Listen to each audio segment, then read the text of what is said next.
Good evening, ladies and gentlemen out there in YouTube. It is Tuesday night.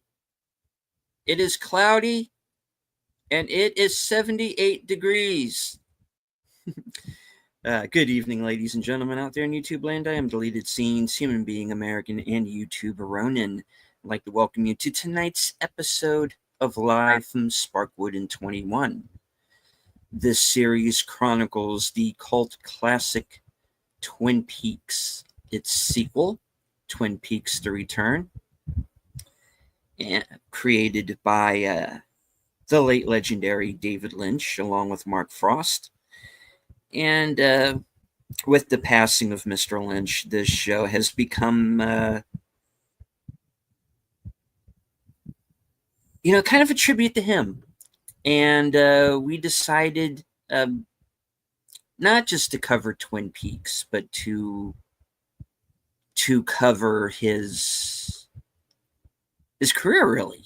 And we've previously done The Elephant Man, Wild at Heart, Blue Velvet, and now the Spicediver edit of Dune.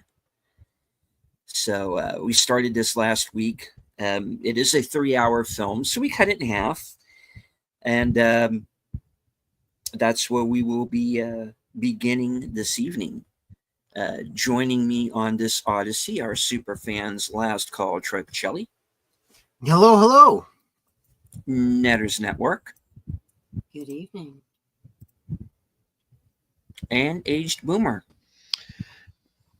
Baron Harkonnen did nothing wrong. Okay. Fight me That's on a that. hot take. That's a hot take. My opinion's as valid as anyone more, so. Fair enough. From their point of view, it's the tradies are the villains. That's true. No, you're not wrong. And he was he had the tacit go ahead from the Padishah Emperor, so he's part of the establishment, right? So he's okay. As far as I'm concerned, the Jedi are in the wrong. Wait, no. Oh, please. Actually, that's actually not a difficult argument to make. Yeah, that actually holds up pretty well. Oh, he's kind of right. Oh no. There was a twisted Mego theater that I used to read Toy Fair magazine, and they had Twisted Mego Theater, all these little comics done with the world's greatest superhero action figures. And Spider-Man and the Hulk went to see Revenge of the Jedi, and you're seeing it with the back of Hulk's head and the back of Spider-Man's head, kind of a la what is Mystery that? Science Theater. Mystery Science Theater 3000. Thank you. And like they're showing all these scenes from the movie, and at one point Spider-Man goes, "Oh, come on, what are you trying to make him turn to the dark side? What's wrong with you people?"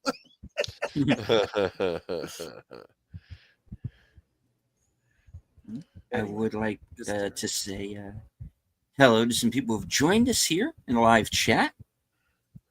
Let me scroll up real quick. I don't want to miss anyone. Faithful Blue Wrench, channel member, the Bird Woman of YouTube. Watch out for her channel, Fluff Chick Productions. It's kind of Clary. Gorillas returning to random thoughts. Applause. Swinging in to say hi, but currently making supper and getting the bingo cards ready for tonight's stream. All right. Now, thank you for I know he specifically told me that I did not have to change his name in my credits and whatnot, because he's going to change from time to time. But I told him I was going to do my best to try and keep up with it. But now I start to think he's just trying to mess with me. I'd like to say hello to the Tired Midnight Blogger, the voice of Northern Oklahoma, Curtis Selby says, trying to get home. I'll be here when I do. Right on. Stay safe. And thank you to Ruby Hoove for gifting a membership over on Troy's channel. And who is the lucky winner? Suzanne. I've seen Suzanne around a couple times recently, and I think that's really, really awesome. Thing is, though, that doesn't necessarily mean that Suzanne is here right now, so she may not be hearing this, but I am tagging her in, all of my streams going forward, so she'll get the word. She'll know I appreciate her. Cool. All right. Say hello to channel member JPRPH1. Says catch up when I get home. Okay. And of course, Netter, member for 11 months. Dune. Thank you, Nate. $2 super chat. My youngest just graduated from junior high today. Congrats. Congratulations. Right on. Big deal. Indeed. Yeah, now it's time for the high school. Jeff B joining us. Also a channel member. All right. Let's see. Scrolling down. I don't want to miss anybody. I think I got to everybody. And I have. Right on. Okay. Also to everybody currently joining us on X. I can't see you, but I know that you're there. And of course, anybody who might be lurking in the background, there's always one or two. Perfectly fine. You do not have to engage with the chat, just as long as you enjoy the show. Hit the like, share out the stream. Memberships are available on my channel, as well as Troy and Netter's. So please feel free to become a member this evening if you like what you see. And if you don't like what you see, we'll do better next time. Go ahead, Anders. Gorilla Random Thoughts said, not messing with you. The Ham Hands has been retired. It was just a 1 week trolling thing. Yeah, I know. You told me the story about what that was all about, but I'm just playing because it is funny. You change from time to time, but you're not the only one that does that, by the way. It's just, I thought it was cute. Why to make a little joke about it?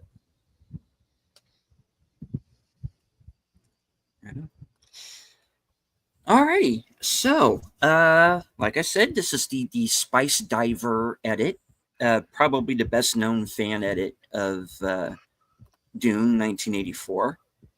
I would argue it's the best. It's certainly, I would agree. Edit. Yeah, probably the best fan edit of any fan edit period, I would think.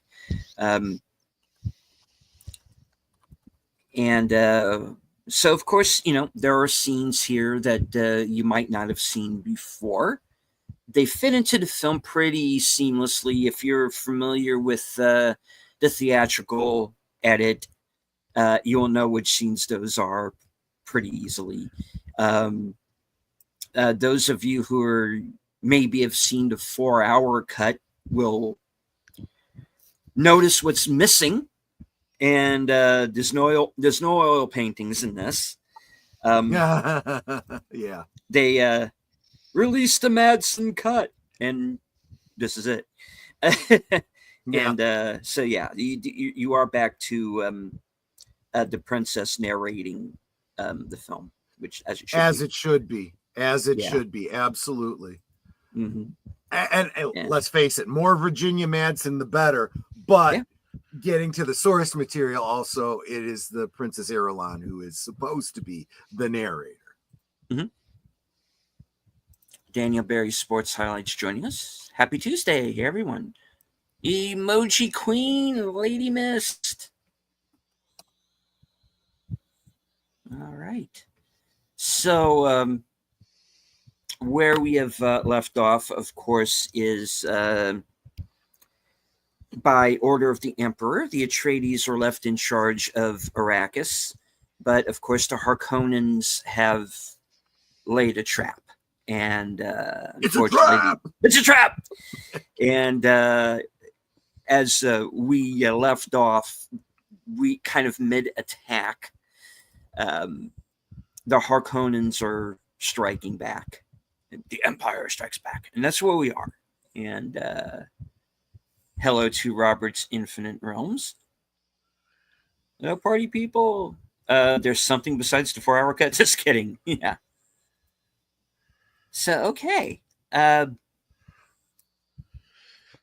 Without any further ado, I say let's go ahead and get this started. In Let's get it started. And the The Cosme link second is half. pinned to the top of all of our chats. yes.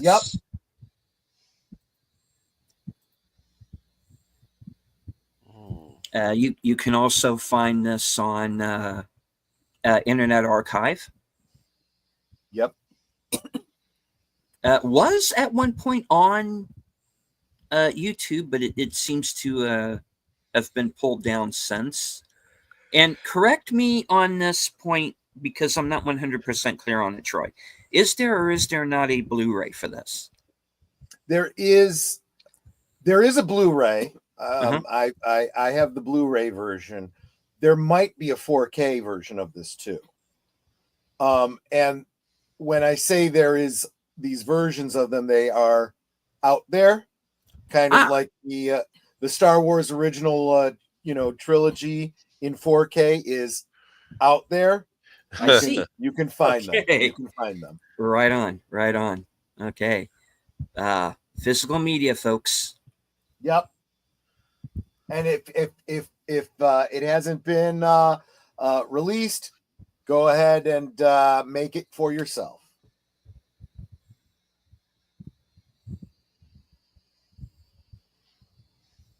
All right. I'll count you down in 5, 4, 3, 2, 1. Hit it. Of course, we begin on. Hey, Chucky, why are you so nervous? Yeah. Did you see what I put in the little chat there?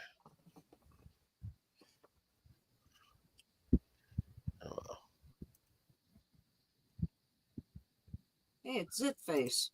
Yeah, it is. He has a condition, yes. I can't watch any scene that he's in because it makes me want to kind of throw up.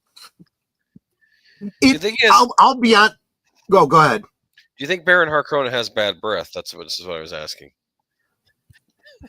I'm sure he does. He may or may not, but I'll tell you what, Duke Leto is in about a few minutes. The actor playing the Baron, I've seen him in a lot of things, but unlike so many others, I don't automatically think about this, right? Because without the prosthetic makeup for the boils on his face and the bodysuit and all that kind of stuff, he looks pretty different.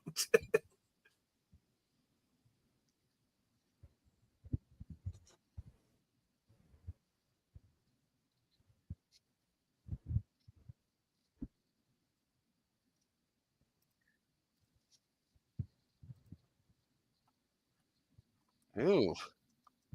Nice.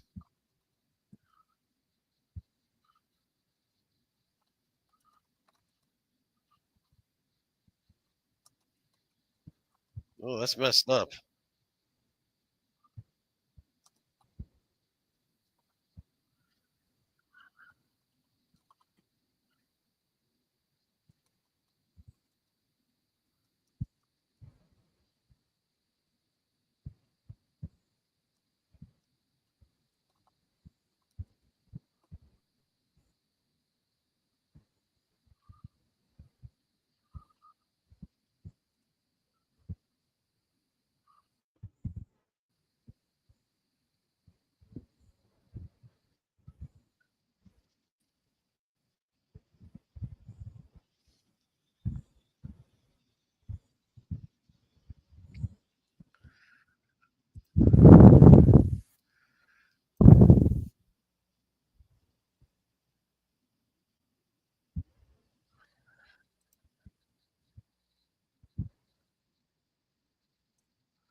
Why? Because he's disgusting. I mean, actually, on Arrakis, that would be a compliment, right? Yeah, I guess. I mean, yeah, I suppose you're right. And he doesn't know that's his daughter. No. I mean, it's Well, not really a spoiler. I mean, well, I guess it kind of is, but I mean,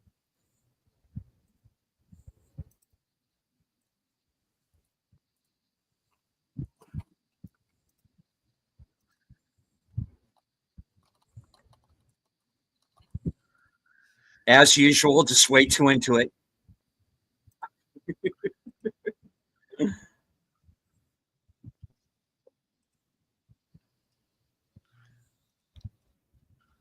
I've actually met Brad Dourif's son. Looks Oh, just yeah? like him. You can tell. Yeah. Yeah, good guy. Voiceover actor.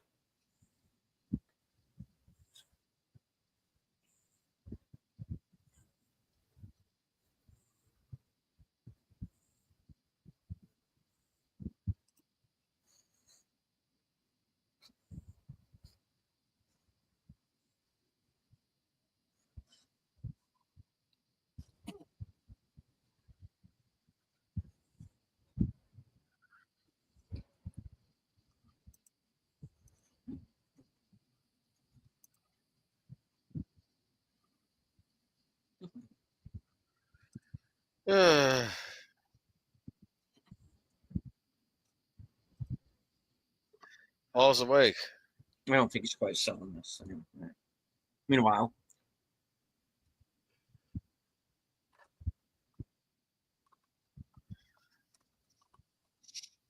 I don't want to start any rumors or anything, but I think there's been a very serious security breach here. You Yeah. think? Yeah, This Return Just- of the just, Jedi prequel is weird. Yeah. just a thought. You know. Is that the beast?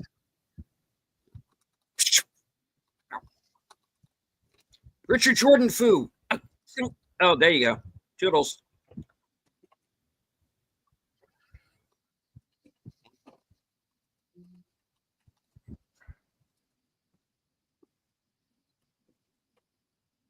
Hey, Kiba.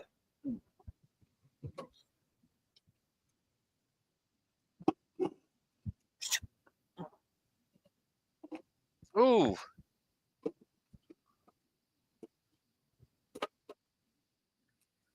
Yeah, I had a hard time understanding that.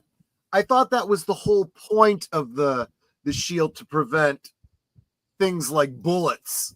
It's possible the Harkonnen had a technology that they didn't know Oh, about. yeah. If it works the same way as that Hunter Seeker, Yeah. then okay, yeah, I guess that makes sense.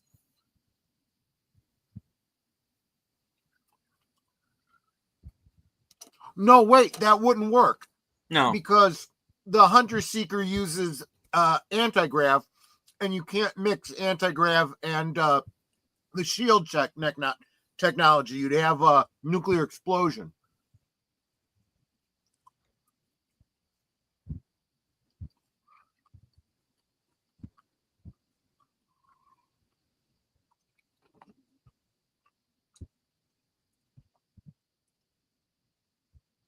Man, this Quantum Leap show is intense. I know, right?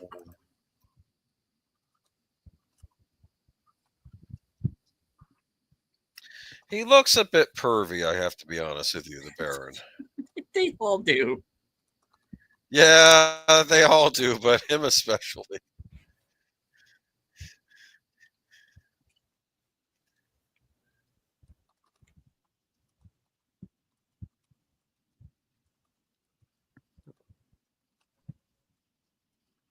Mhm. Oh.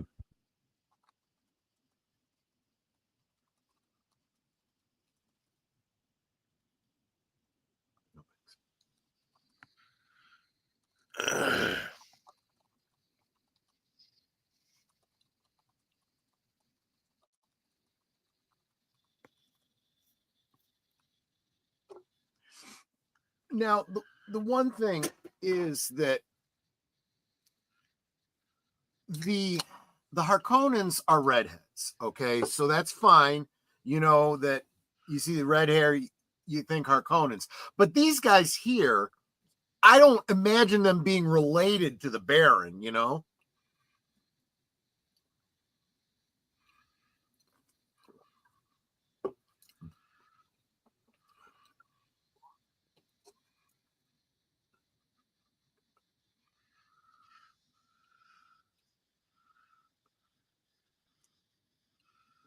Did we lose deleted?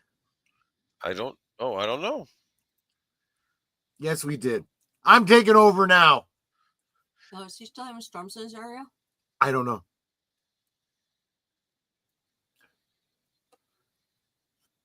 Yeah, you don't have to wear a mask anymore. The whole COVID thing is over.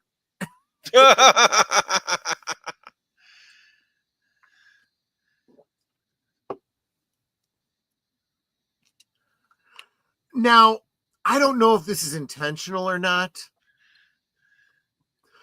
but she says when she says there's no need to fight over me, she's being subtle. She's not specifically telling him to do anything. She's inferring it. And her use of the voice is more subtle. Whereas when he said it, he gives a specific command, a direct command.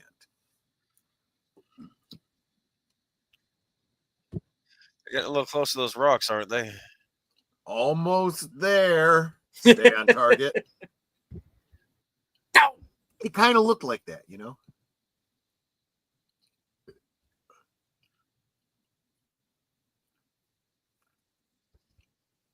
Relax. He knows what he's doing.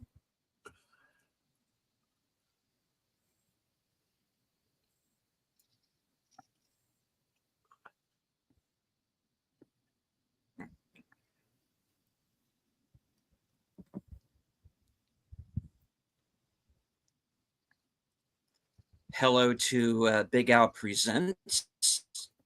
Hey, Big Al. Says, hello, my friends. Sorry I'm late, but a shark film needed watching. LOL. Fear Below, 10-word review. Now up on his channel. Alrighty, I'll be checking that out right after the program here has concluded. I was kind of curious about that movie myself. Yeah.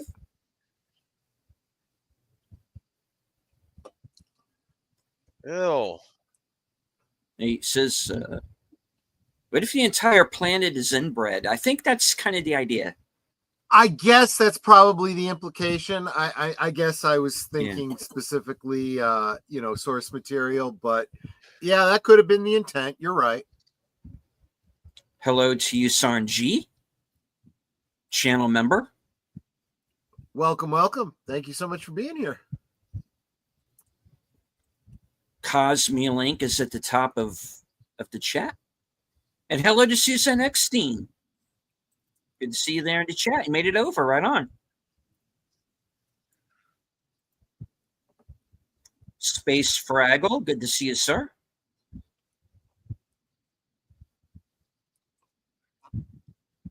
We know that Suzanne's here. He's a little twitchy. She got the memberships. Yep. Thank you for being here. Glad you could join us. Cosme link is pinned to the top of the chat.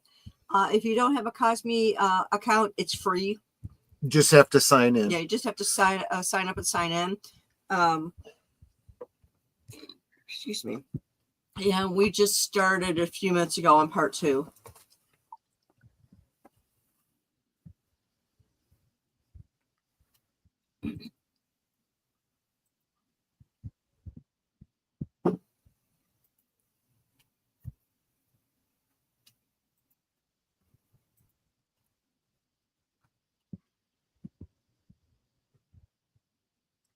Oh! Oh!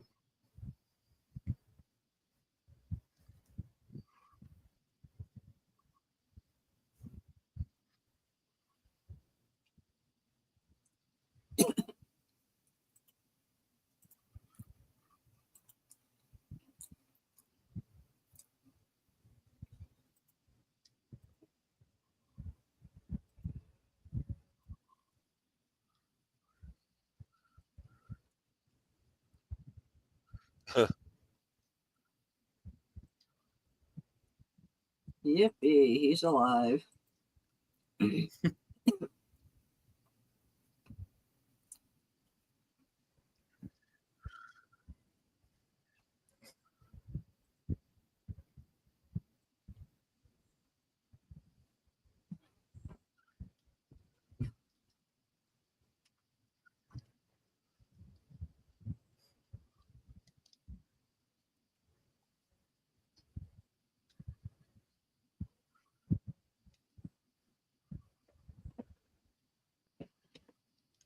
Why is it forbidden? This was one thing that kind of bothered me about this interpretation is the portrayal of Jessica here. I just feel like as a Bene Gesserit, she should have much better control over her emotions, and she seems kind of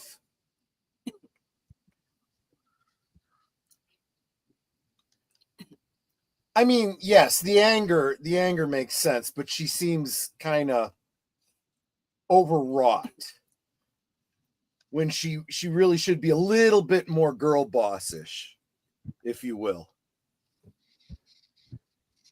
At least in my opinion.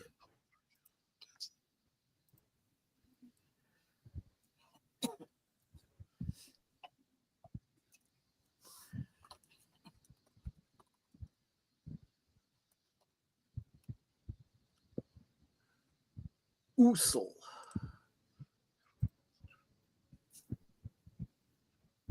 Who leaked that? All right. Right.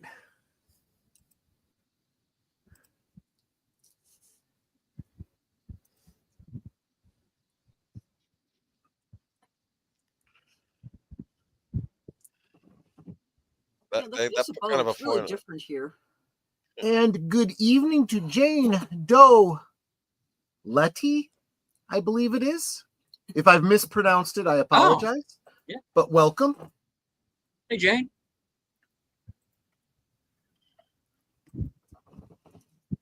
It's very good to see you. Good to see you here. Yeah. Cool.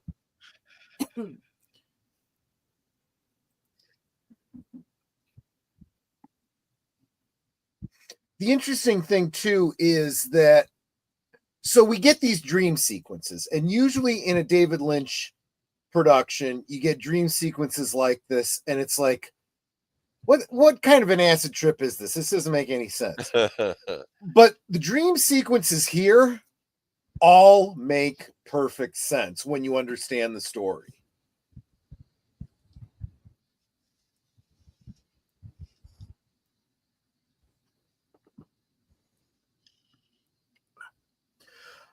So, USRNG, you're saying you're talking about the book Dune. Your daughter liked the book, but didn't like the movie. And which movie version? This one, the sci-fi version, the Denny the Denny Villeneuve version. Doesn't have control of her emotions because she gave the Duke a son. Now keep in mind too, that was a conscious choice. But she should be like going through the litany against fear and all of that kind of stuff.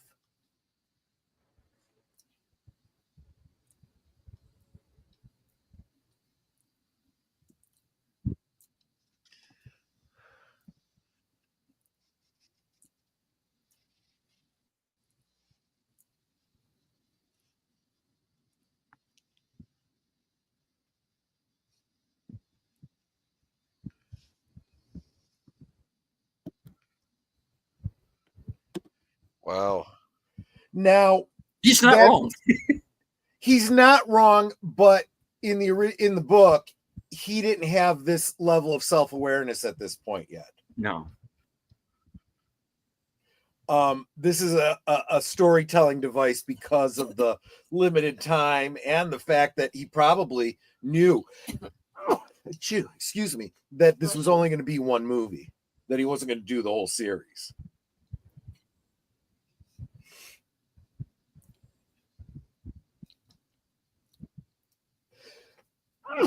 Excuse me. Something as complicated as the dreamer? Well, yeah, kinds. Imperial ecologist.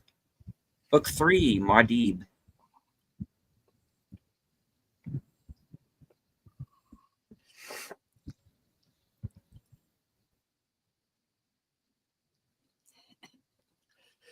Not a good place. Chew. That was kind of a. I know, it was a little aborted. Yeah. Chew.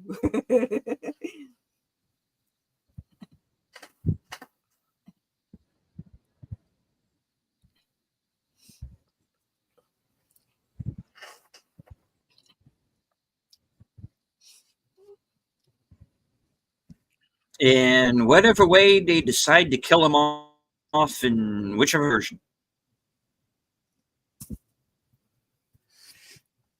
Yeah, he seemed a bit masculine and pale, right? A little bit.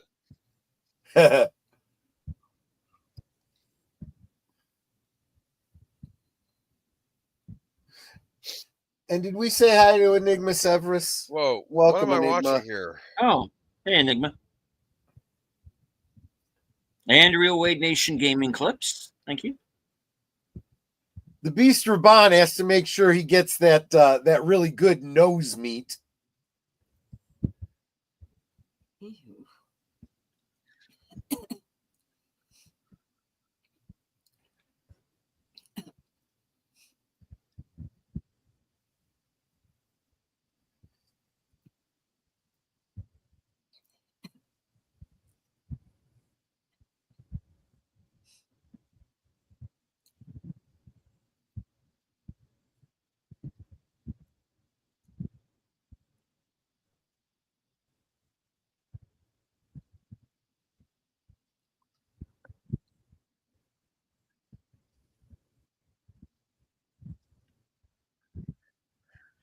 No reason to be sorry for being late. You get here when you can. We're glad to have you whenever you can make it.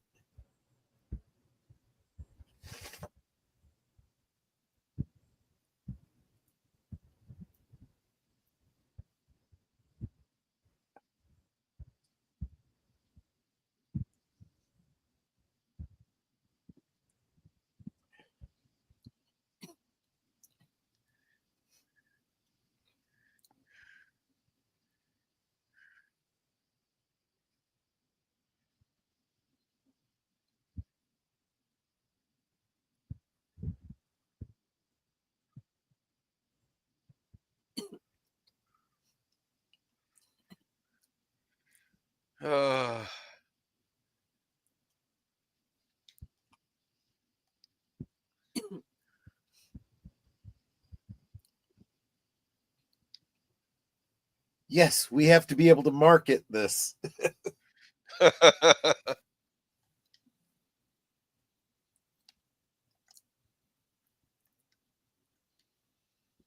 Merchandising. Merchandising.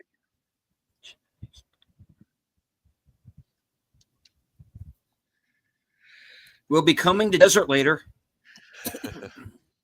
Yes. I remember the yes.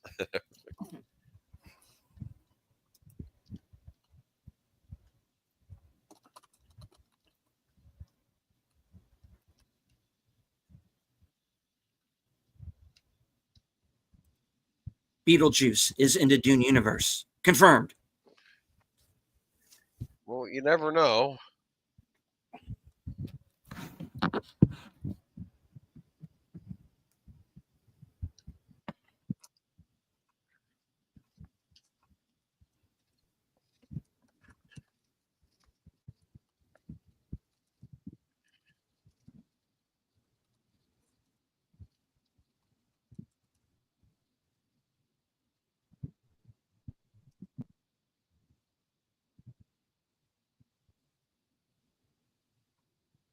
Although, ironically, even though the weirding module was a contrivance of this movie specifically to be the answer to the Star Wars lightsaber, LJN never actually made a weirding module toy. What? I know.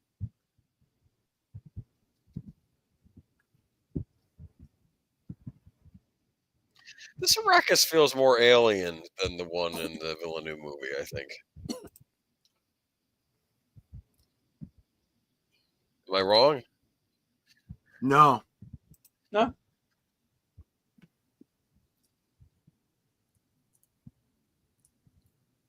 Actually, I take that back. I just found one online. So maybe there was one. I can't imagine any of those toys were produced in large number, though, right? They didn't sell very well. The action figures were terrible. They were very, very much like the what's it called? The ones from Clash of the Titans. Oh, I had a Perseus. Yeah, not as great. good quality as Star Wars. Even worse, they weren't as good a quality as the G.I. Joe 3 3/4-inch figures, which were starting to have the, knee and elbow articulation.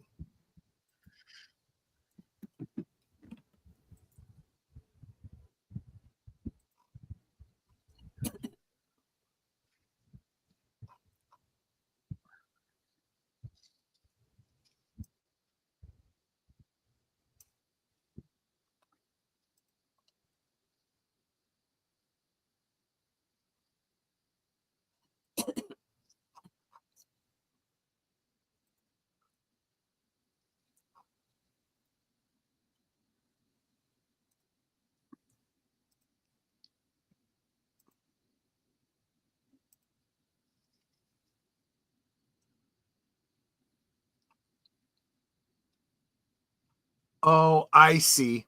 So this weirding module is actually a pack in with the action figure. So it's like the accessory for the action figure. That's a really small Sarlacc pit. Yeah. Mm.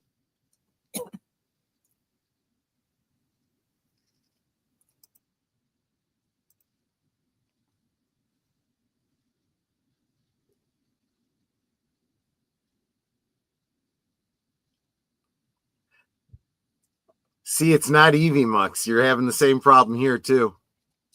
Yeah, it looks that way.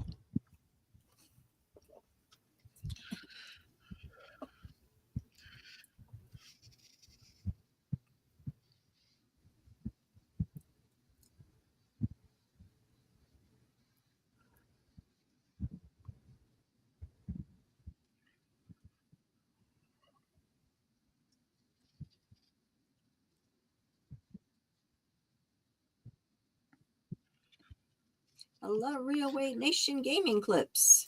Hey, Wade.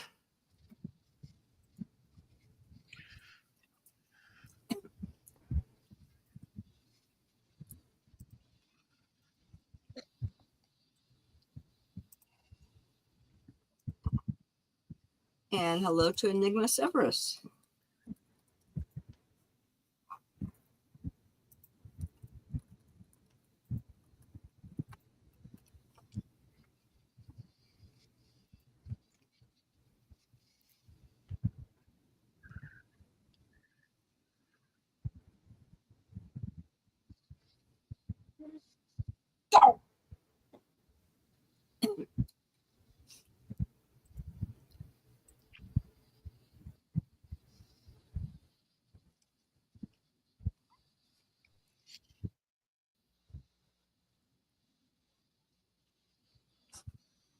You start. G says YouTube won't let him into chat there. I see all your chats in my I see in my it. YouTube. Yeah, we see you.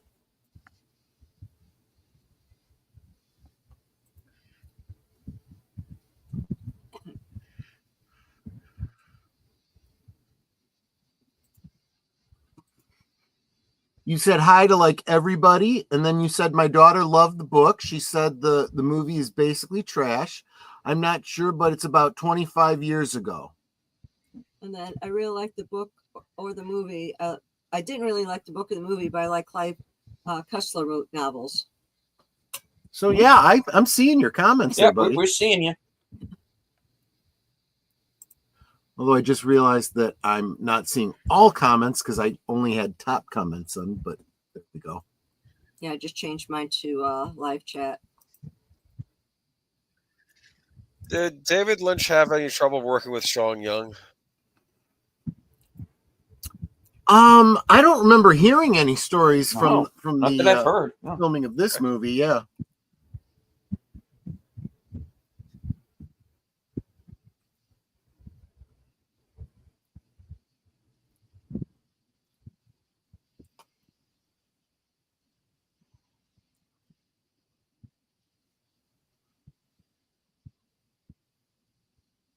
Now, one thing that I thought was interesting in the Villeneuve version is Jameis has a much larger part in that film. Yeah. And because Paul is having visions of him even before he gets to Arrakis. And in these visions, they're very much like brothers. And when this fight happens, that is the first change to his vision, so to speak. Because he is prescient, he can see alternate futures. And so for him, he already knew and had a relationship with this guy before he even met him, right? They were already like brothers. So when the events go this way and he has to kill him, it really hurts him. It's a great way to demonstrate that what it means to be prescient.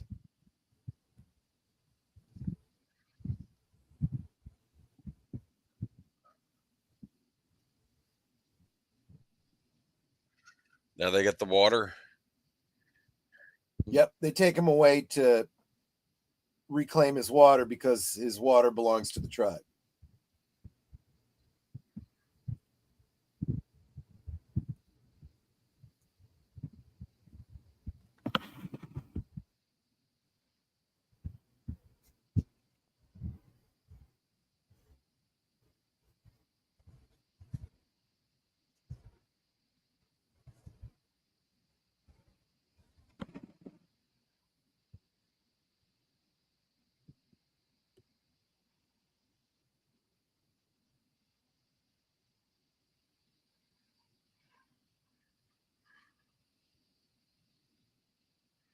Is that a sign? It means a lot to them. They don't cry because water is so precious. So to cry for someone who has died is a big deal to them.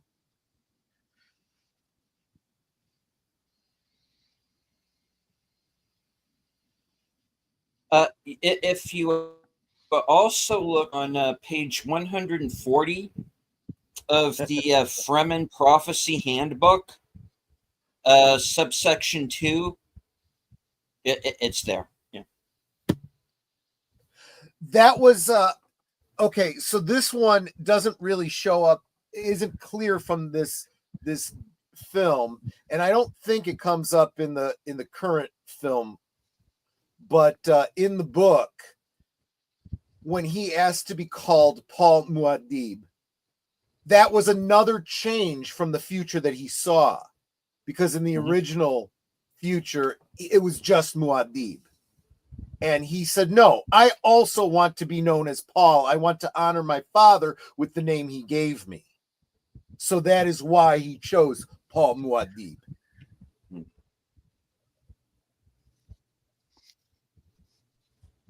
Now, in the theatrical edit, this scene is not there. Correct. So they keep cutting back to this woman in particular, and you're like, why? Who is she? Why did they keep cutting back to her? Exactly. Because this scene is cut, so it's never explained. So I'm glad that this is included because it explains. It makes sense, right?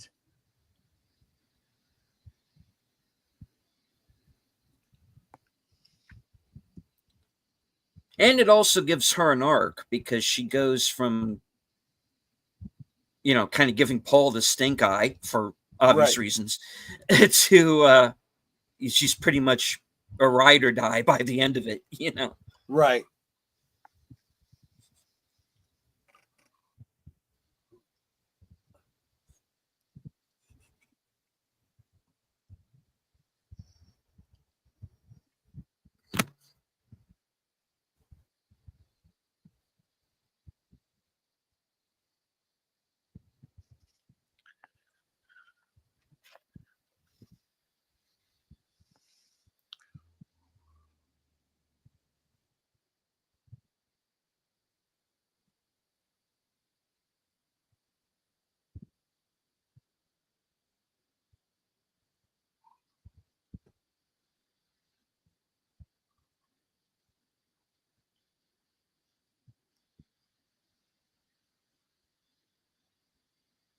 What's a drachma? How many what's in a drachma?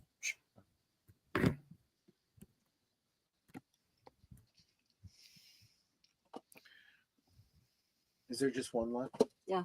Oh. Well, there's one left to here. I brought down the other container. I know.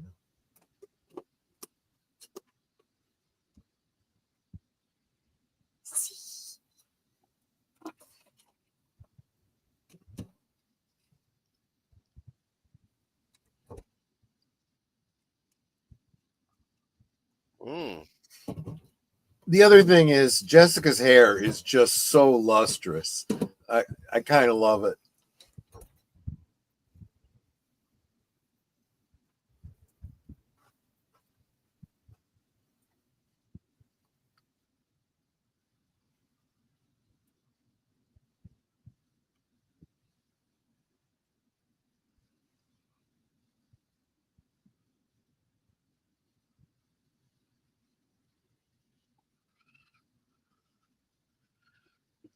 And the great maker will die, and the spice will no longer flow. So that's what happens when you get a good antihistamine. Yeah.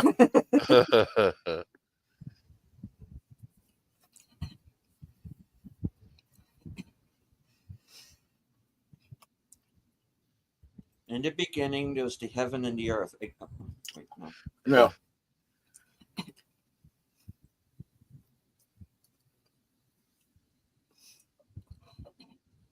I'll take actresses with daddy issues for 500, Alex.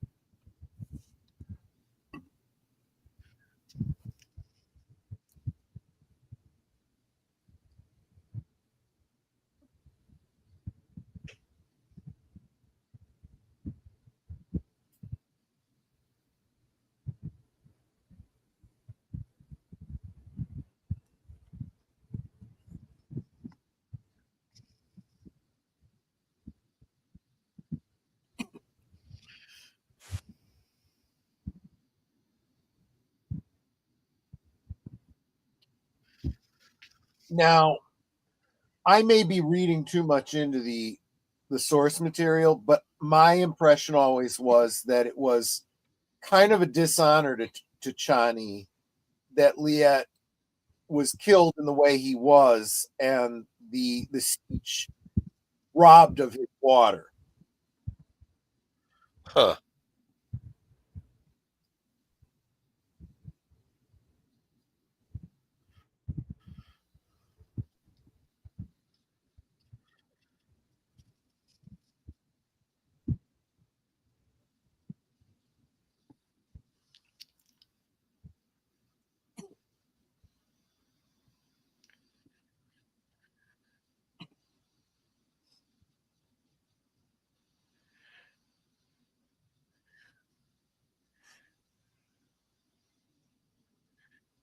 It's a hairless.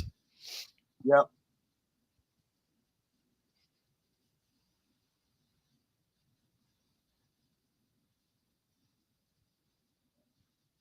Sting is like, why am I holding a cat again?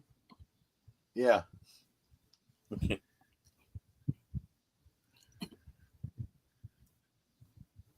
and Jack Nance, and I'm going to pretend I'm not here. Yeah.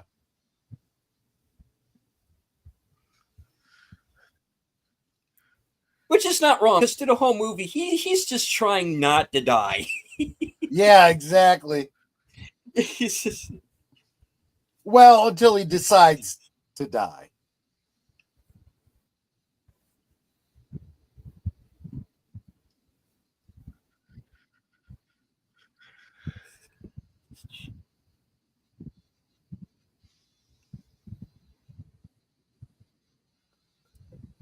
Yes, he failed John Wayne. How dare he?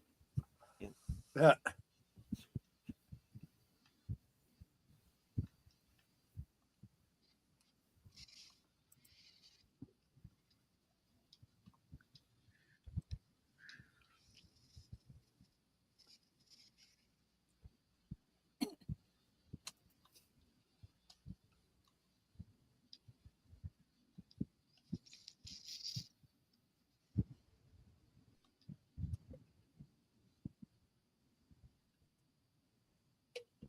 See, and this is another thing that I like. They make it clear how the water of life is derived.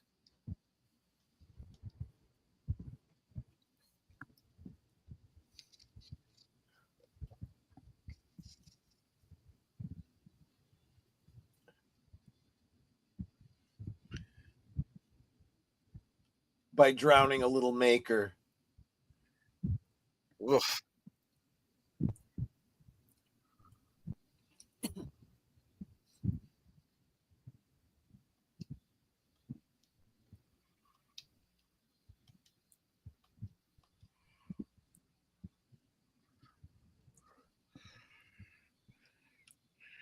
Aquavite.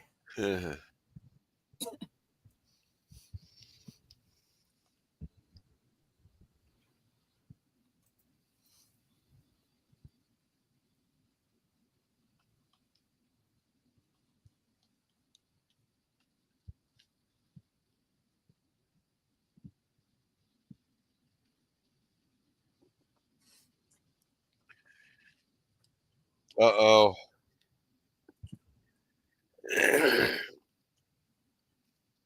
Yeah, and again, this idea that there's a psychic connection with the current Reverend Mothers doesn't make a lot of sense, but whatever.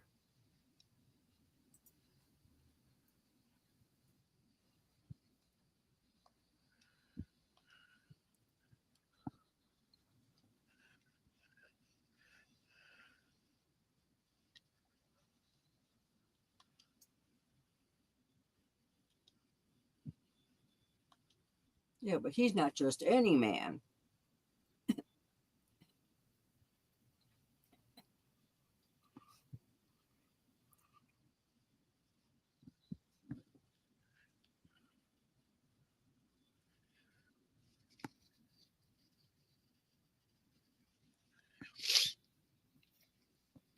That was not expected, also- right?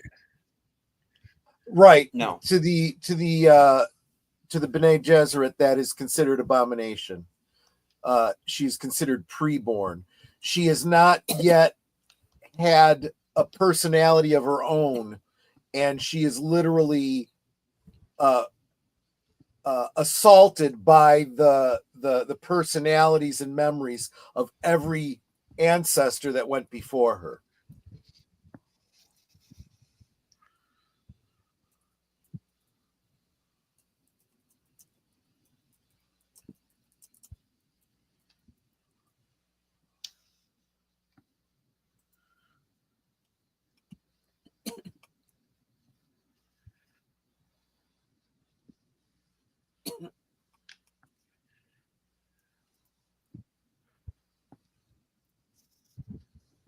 Yes, And Dr. also get at Jacoby. least an 85 in algebra.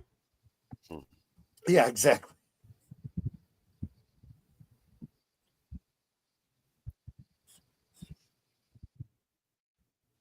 Netter Enigma Severus is saying hi. Hello, Inigus. Yeah, I said hi already Oh, to okay. him on deleted channel.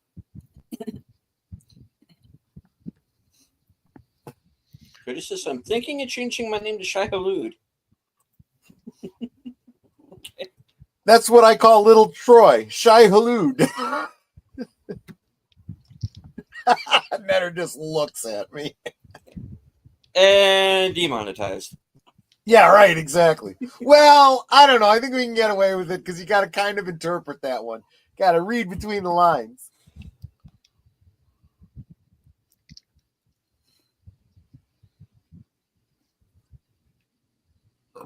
Excuse me.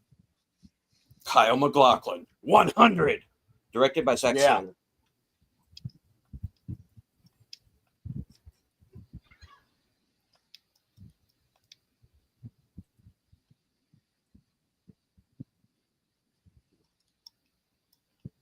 I'll be right back. I love this scene.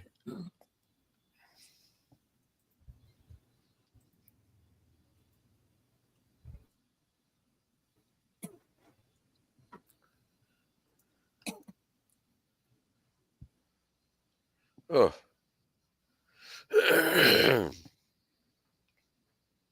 Oof. Yeah.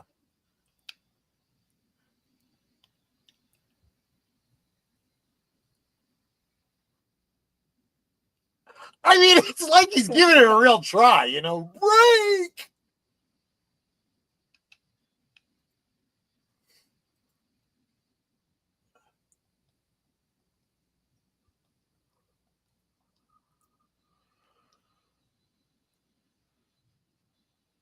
Move far back. Now watch what I can do. Yeah. What's he gonna do?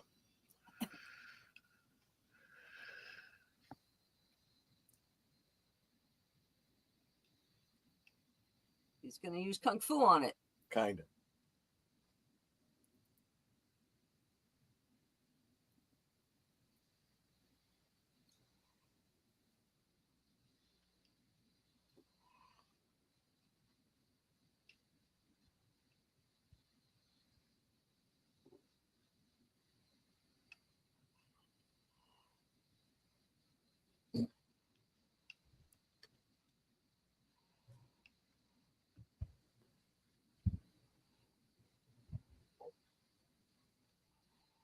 He learned that from his mom, right? Yep.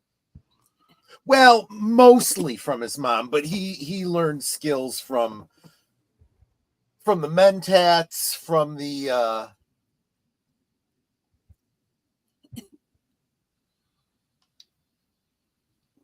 from Gurney, and he's learned many different disciplines. That's what's important. Whoa.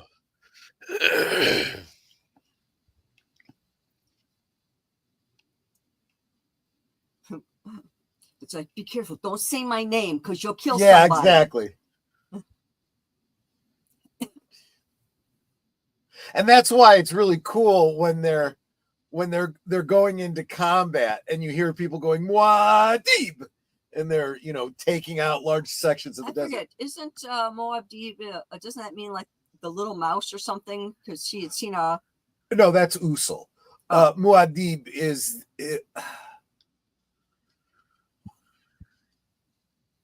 What did Muad'Dib mean? I'm forgetting. I was going to say, you could ask Alexa. Multiple meanings. You were right. Muad'Dib, it means desert mouse. Desert mouse, okay. Yeah. Usul was the place on the moon. Yeah, I knew there was a moon in there somewhere, but I didn't think it was Muad'Dib.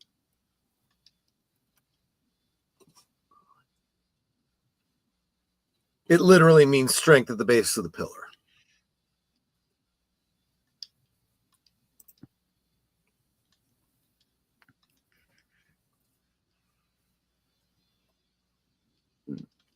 Again, the weirding modules, the sound weapon and so forth, that's all a contrivance of this particular version of Dune, the David Lynch version.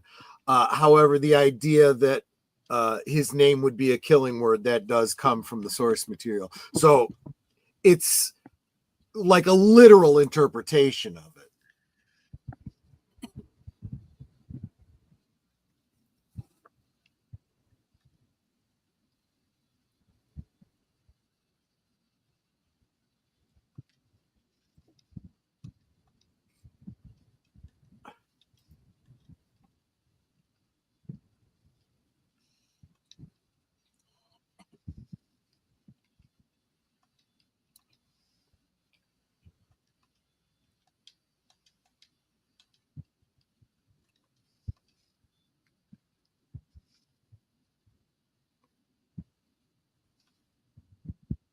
So he is the original he who should not be named.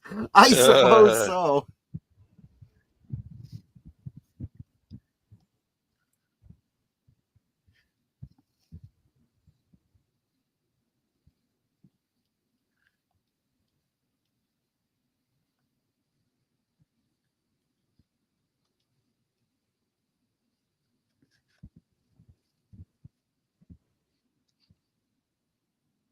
Here it comes. I love the orchestration too. Dun dun dun dun.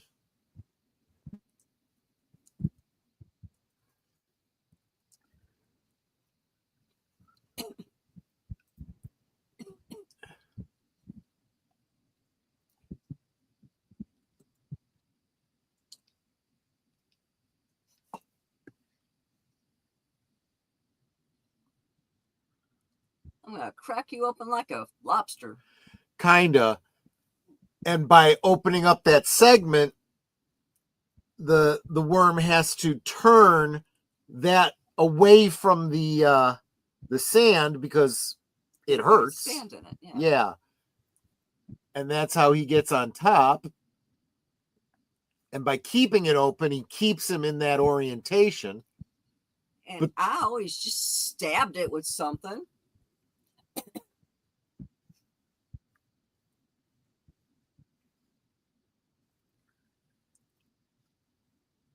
But what's amazing about this is basically he is piloting a whale, a land whale. Yeehaw! Kinda, yeah.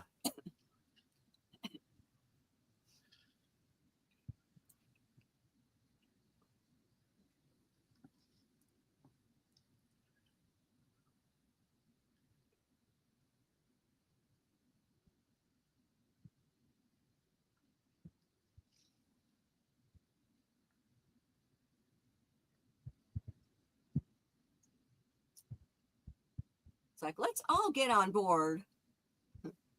Hey, honey, your carpool's here.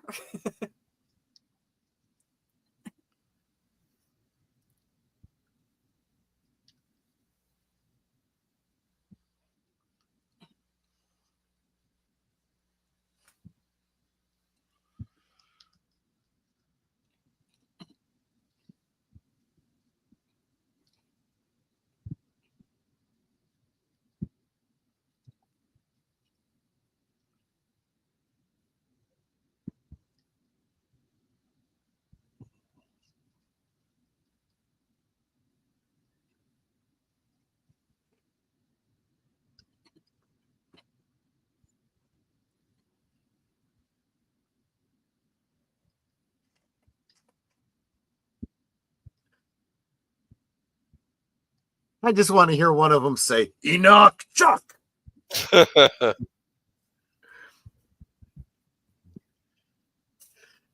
Points to anyone who gets that reference. Star Trek. Nope. Super What? Friends. Super Friends. Friends. What? Apache Chief.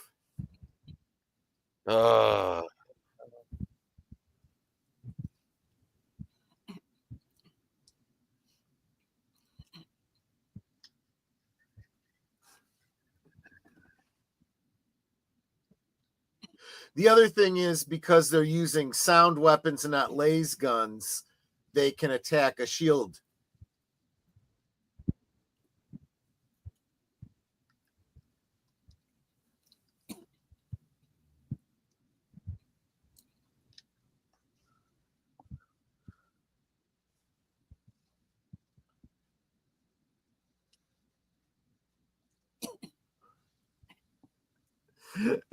Darth Plato says, a boomer groan. My day is complete now.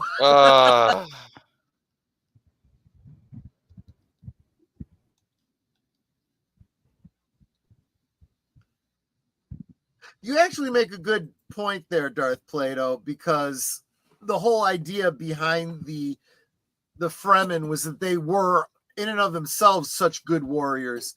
They represented desert power. You got to think about them like, I don't know, like the Viet Cong or the Cherokee, or, you know,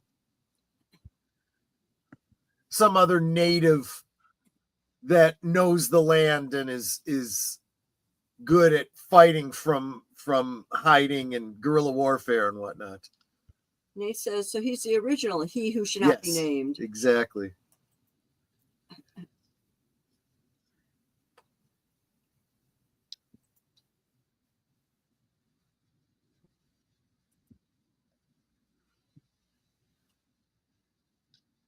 You got that tenor, you owe me.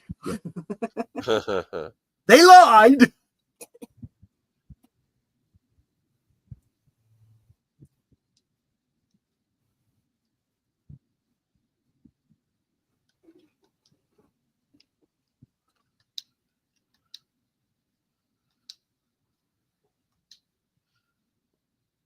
This is all Spicediver added additions, right?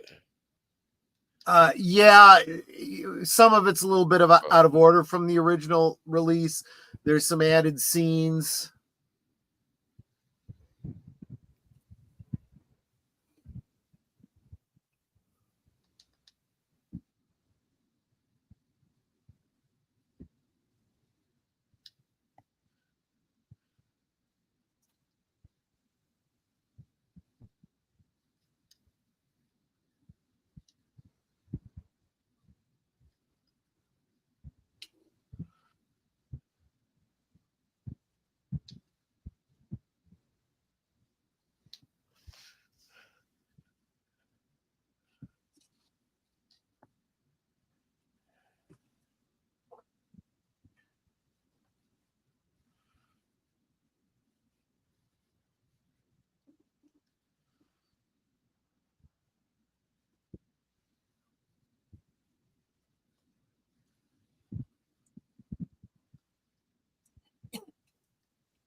That board looks weird. Yeah.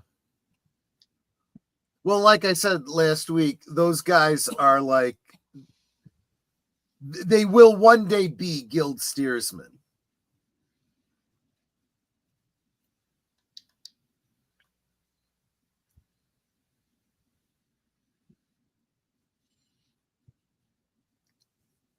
Spice is the original. Won't it make my bright eyes blue? Yeah, you're right.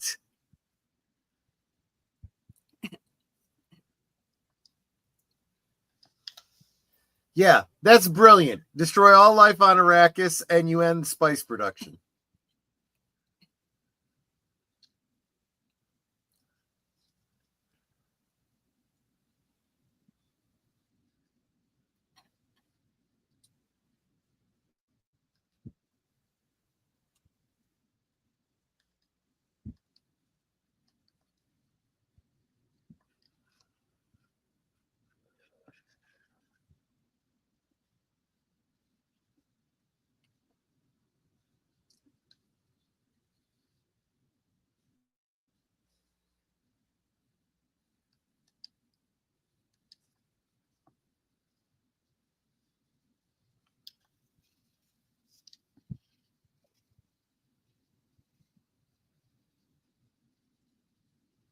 I mean, I don't want to be critical of the pacing of this movie because, you know, there's only so much that Lynch could do, but this is like warp speed. My head just spins. I wonder, well, what about, well, there's other how was the Sci-Fi Channel version's pacing? Well, a little bit better because it was a mini series. And of course, the Denis Villeneuve version is split up into 2 movies. So, but it's almost like 6 hours.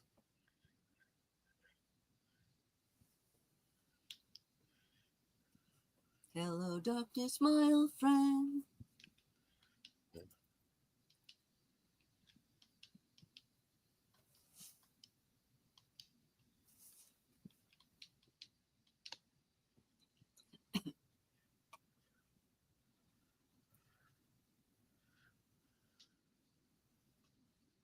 He has to take this stuff out in the dusty desert.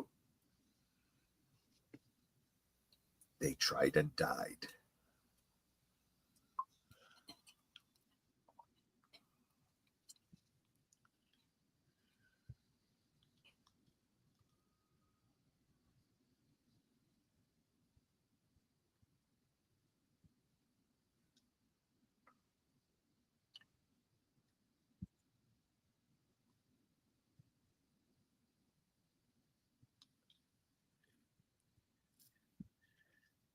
If you don't hit the like button, then you are our Conan. Thank you, Darth Plato. That's a good one, actually.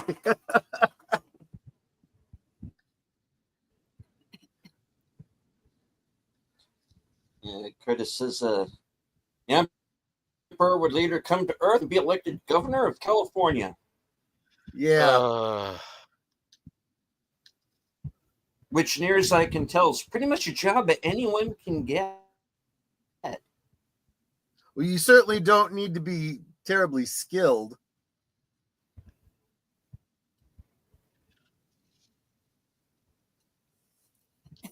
Hello to Darth Plato.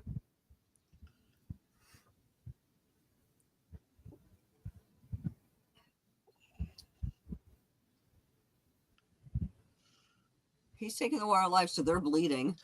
Yeah, again, it's this idea that all the Bene Gesserit are somehow psychically linked. Like the Borg. And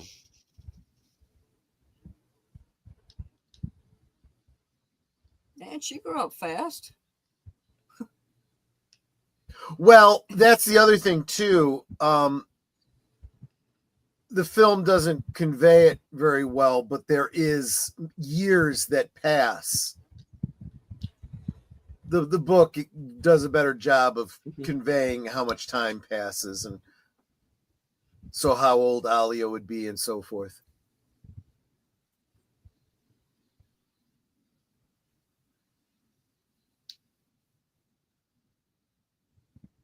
And I don't remember specifically, maybe someone who knows Dune better than I do might be able to correct me on this, but I always got the impression that upon taking the water of life and really having his consciousness opened, if he wanted to, he could act as a guild steersman because he has that level of prescience. Can he talk to worms now?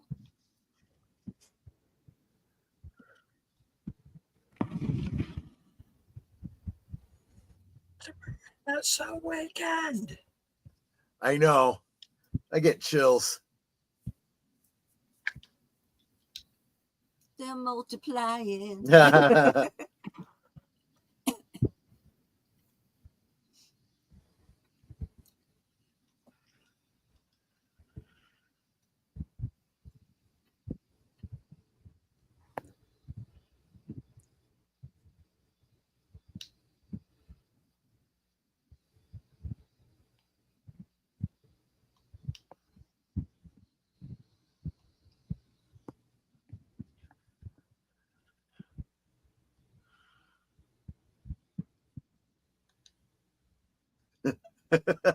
Curtis says, squeeze and squeeze and squeeze and squeeze without mercy. Like button. Like button.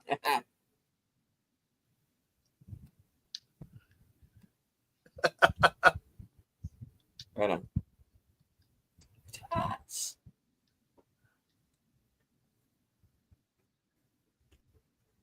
And we all just stabbed everybody to our right.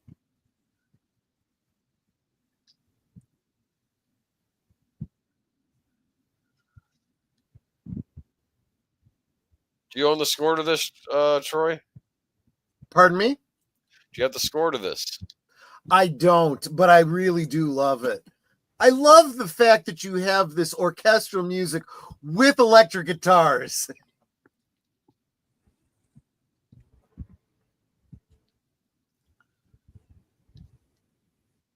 Now the soundtrack was available at the time. Yes. I don't remember if I ever had or have a copy of it. I'll bet Daniel has it. Oh, I'll bet. Probably.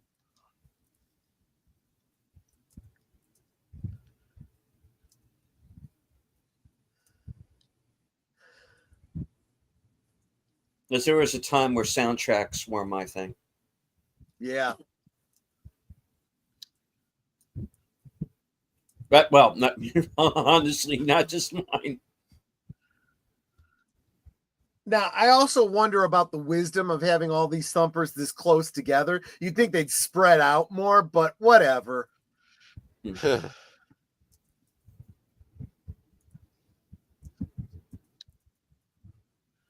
I recognize that voice.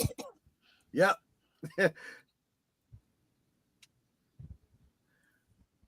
He does have a very distinctive voice.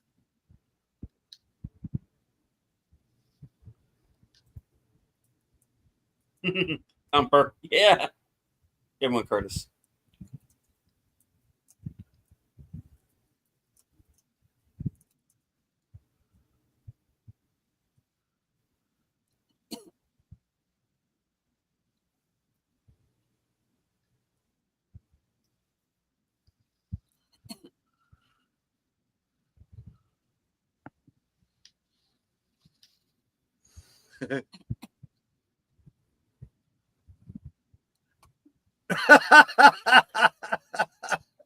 I love that line.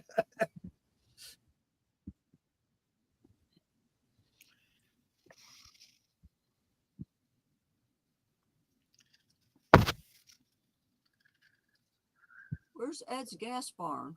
Yeah, exactly. You've got movie sign. And hello again, Wade. Good to see you.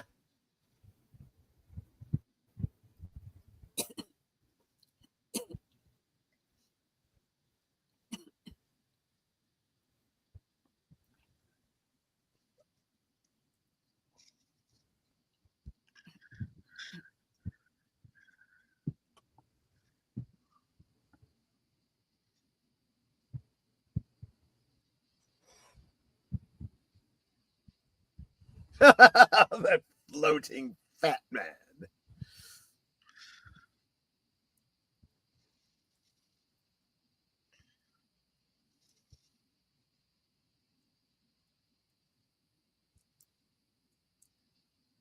They got Pluto. Yeah. Oh.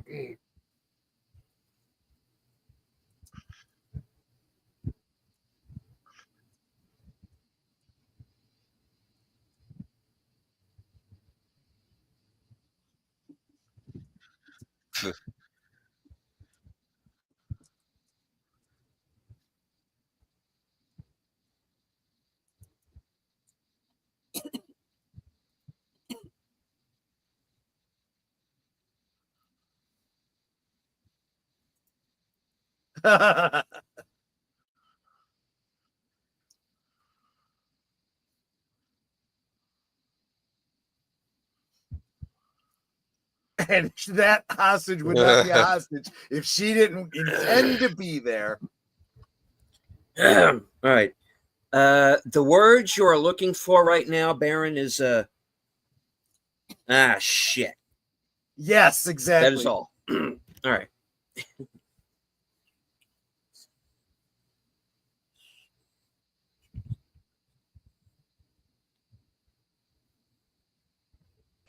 Oh, I really am. That's some weird juju there. Yep.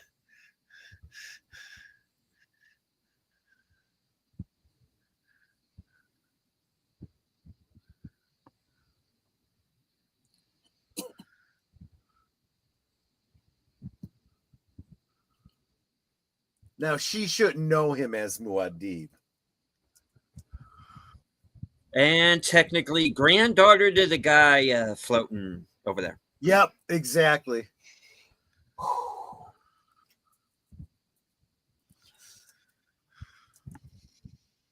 Huh? You're going to explain that, right?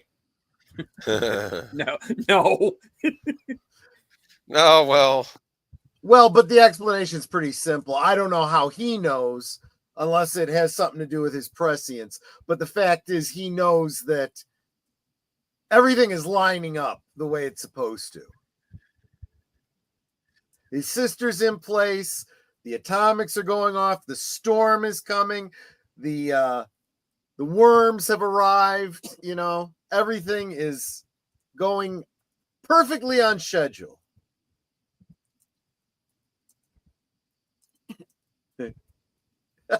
I do like that one, Curtis. Get out of my mind. Get into my car.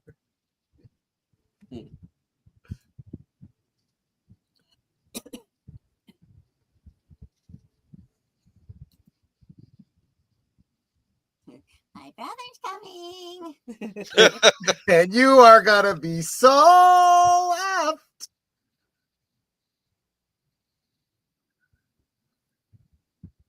He's got a case of the worms. Oh, yeah.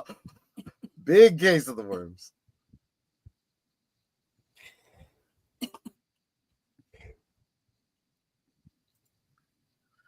They didn't just awaken a sleeping giant. They awakened a whole mess of sleeping giants.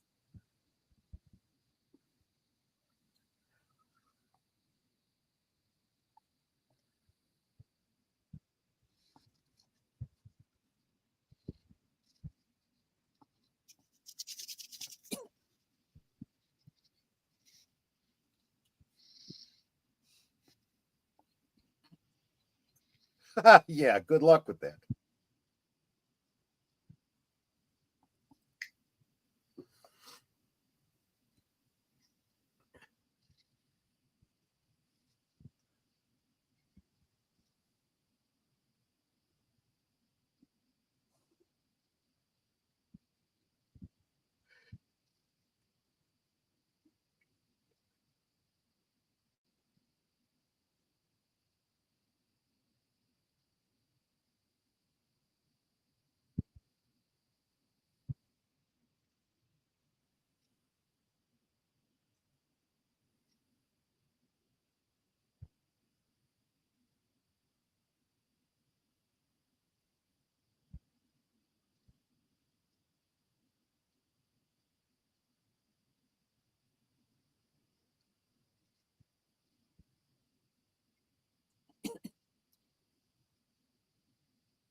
Battleship. Now That's with not going to sandworms. work.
The worms are pissed.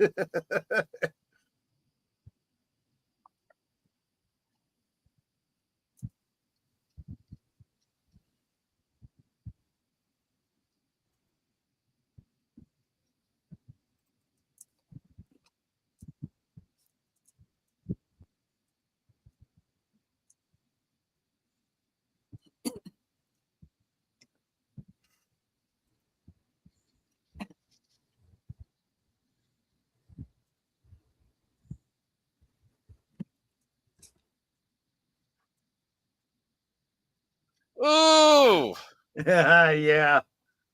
Whoops.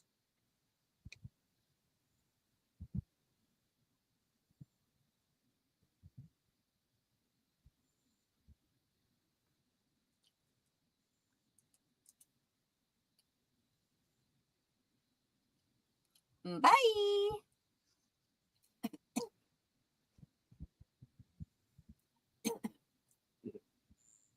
And that's actually a great little touch too, because Alicia Witt is a natural redhead, and you saw some of that hair poking out, which is just perfect, you know. Those that know, you know.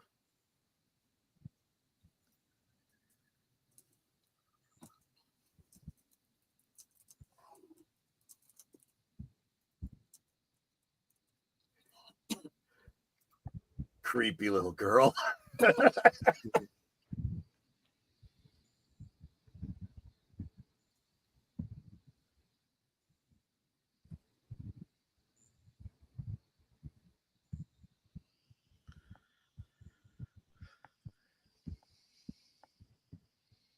Here we come to save the day. No, the day's already saved. It's pretty much ceremonial at this point.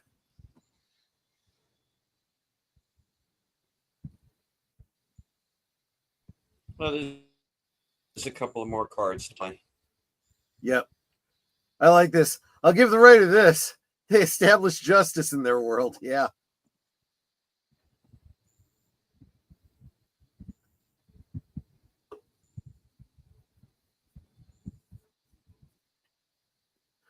I mean, I love the look that he gives. It's like they're all shadows to him.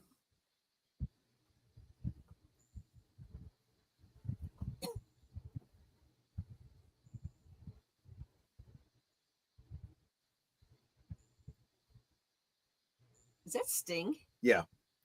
Yeah.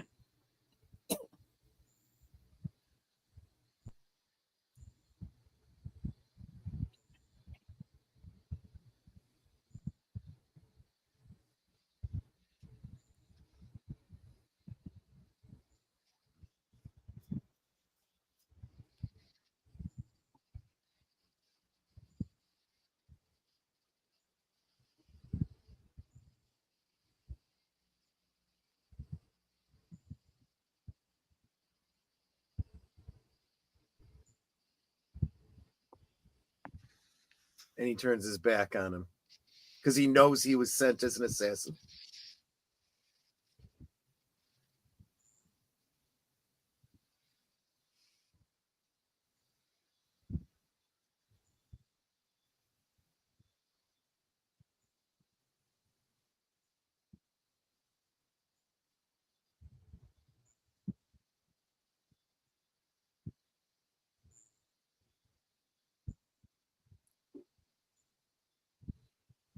What was that thing That he has just been pulled out of his splintered. chest? The heart The heart plug that plug. the Harkonnens put into him. Hmm. In other words, he would rather die than take Paul's life.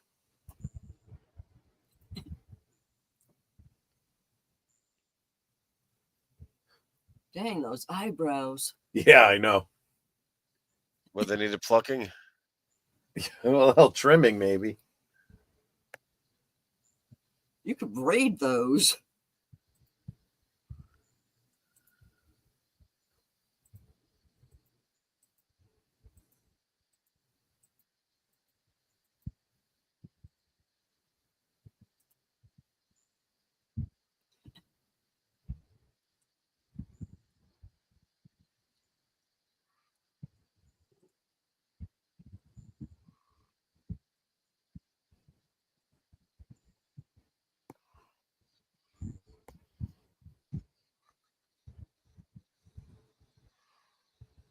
Yeah.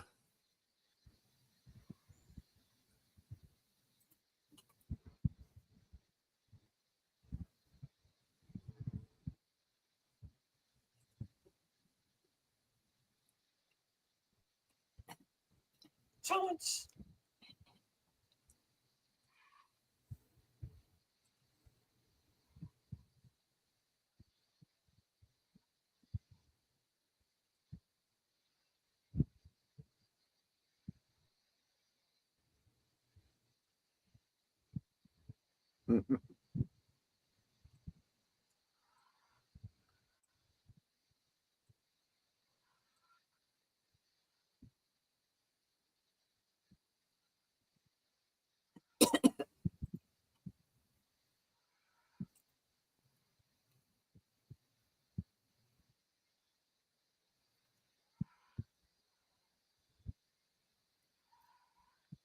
Dagger.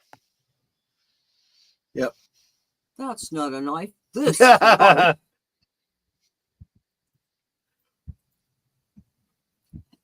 Well, I mean, that's got to be what he's thinking, because he's literally wielding a maker's tooth.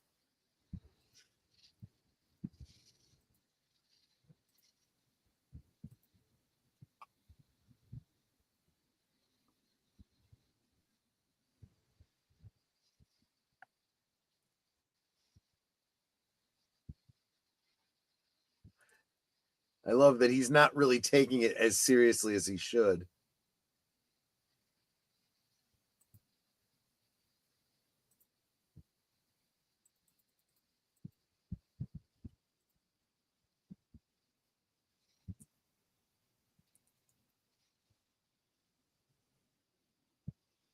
Grandstanding, turning your back on your enemy.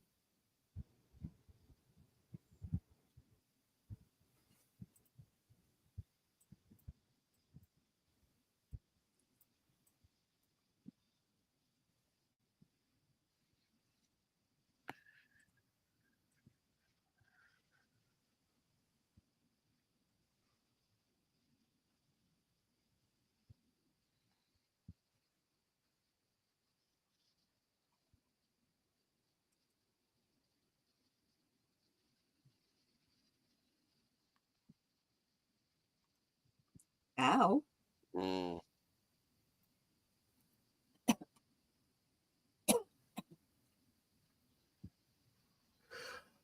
Curtis says, yeah, say what you will about Fate. He's actually the closest to a real threat that Paul faces. That's because he was one step away from being a Kwisatz Haderach himself. And I guess Sarah says, poor Sting. Now he has to become a singer. Yeah, exactly.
She's so tiny. Yep.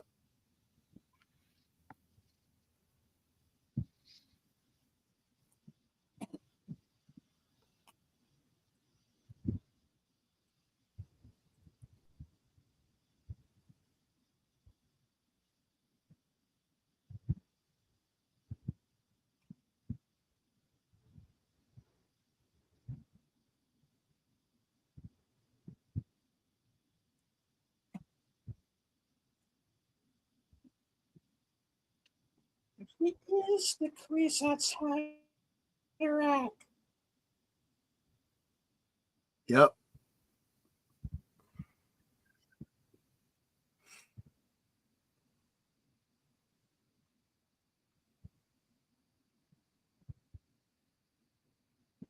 Plus, he had great fashion sense. Yes. Perfect ending. They did not have the stupid rainstorm or anything. No. That's the other reason that I like this version so much. You like the credits with all the actors? I do actually. Yeah. Yeah. Helps you keep track of everybody. Right. Exactly, because sometimes it's like, who was that guy? Right. Oh, that's who that was. Okay.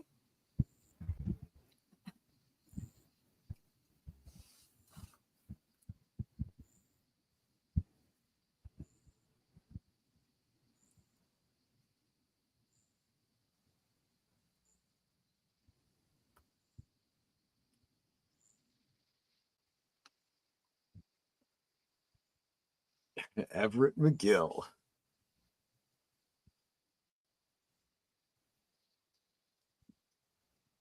Jack Nance. Was there a fish in the percolator? There was, yes.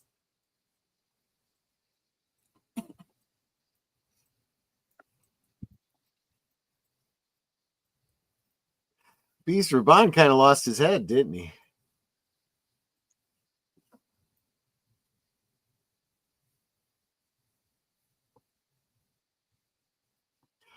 Well, Curtis, they had kind of established earlier on the Fremen were working on a terraforming operation by accumulating, this moisture below ground. They were eventually going to change the face of Arrakis. So in the later books, what happens is over thousands and thousands of years, the desert is turning green and there is less and less desert, which also means that the roaming lands for the great sandworms is disappearing, which further means less spice.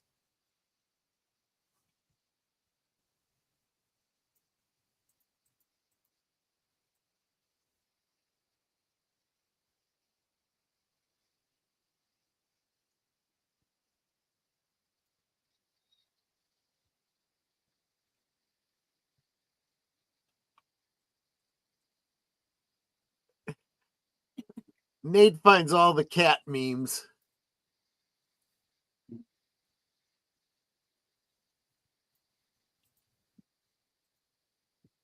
Motion controlled fabrication and design. Thomas Tool and Design.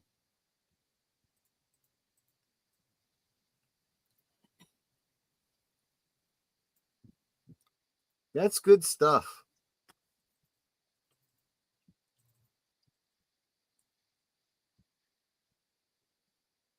They get the stuntman and there's like 5 guys.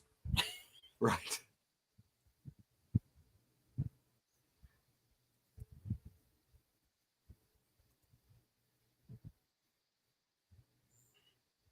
All these characters were fictitious? Really? Aw, I didn't realize that. Well, there you go. That was the Spicediver edit of Dune. I think the closest we'll ever get to a Lynch version or director's cut, so to speak.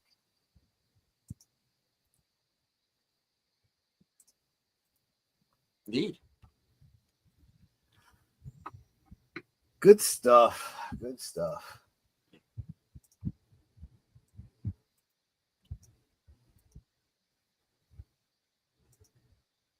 All right. All right. I'm getting ready for the next thing.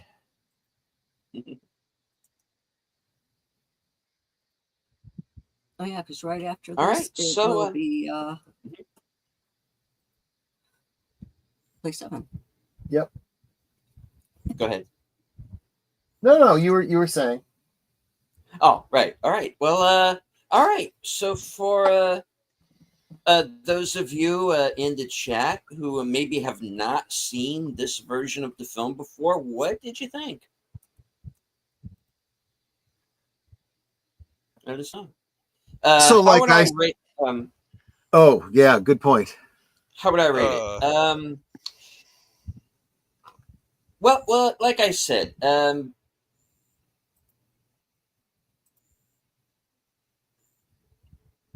this movie was the theatrical version of this movie was my gateway into Dune. It is a theater experience that I still remember very well to this day. So on that basis, yeah, I really like the movie. Even though at that point in time there were a lot of things I was confused by, and there are still parts of it that I just think are kind of awkward. But on the whole, I like it. But I actually do prefer this edit of the film. So yeah, I'm a fan of it for sure. And but I gotta tell you, I think the Sci-Fi Channel version is the definitive version. So that one I would still very much recommend, even over this, because I do think it hews closer to the source material than any other version I've seen. Mm-hmm. But that's that's just honestly just my opinion on it. But yeah, I do like it. This movie was the first time I saw a lot of these actors in anything.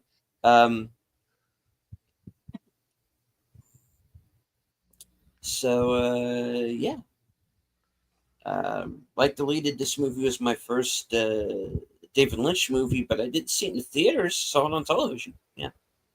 Yeah. And you probably saw the 4-hour version. Yeah, I was going to say the television edit, exactly. Yeah, Curtis says, I've enjoyed portions of the sci-fi version. I've had a chance to see. Yeah, sit down and see the whole entire version. It says 4 stars, 3.5 stars. They give it 4.5. Okay, yeah.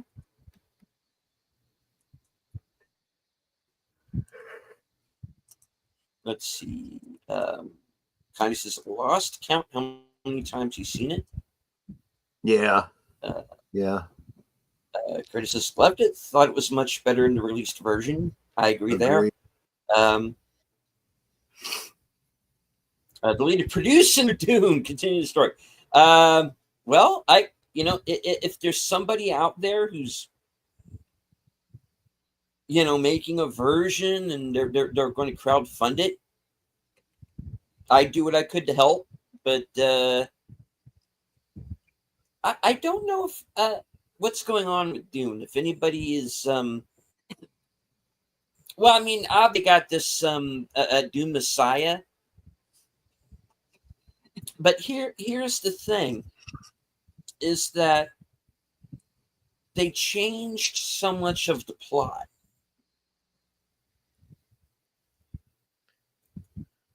And they short-shrifted so many characters, and they made the differences to Chani that they did. They've painted themselves into so many corners that I'm not sure how they're going to get out of it. So I know Dune Messiah is being made. I know Anya Taylor-Joy is going to be back playing Alia. That's pretty much all I know. Nerd Cookies, her channel. You would have to go there and get all the kind of the Dune skinny. But yeah, she knows her lore. She really does. I like the first half of the Villeneuve version, but I think part 2 goes off the rails. And what was odd about it to me was I thought all the Harkonnen stuff was the more interesting. Because they changed so much of Paul and Johnny's end of it that I didn't know where they were going with it. You get Christopher Walken to play the Emperor and then give him nothing to do. Yeah. except sit there and look old. Which with you've got Christopher Walken. Why are you doing this to him? So what I became interested in was Austin Butler's Fade Routha. I think he steals that film.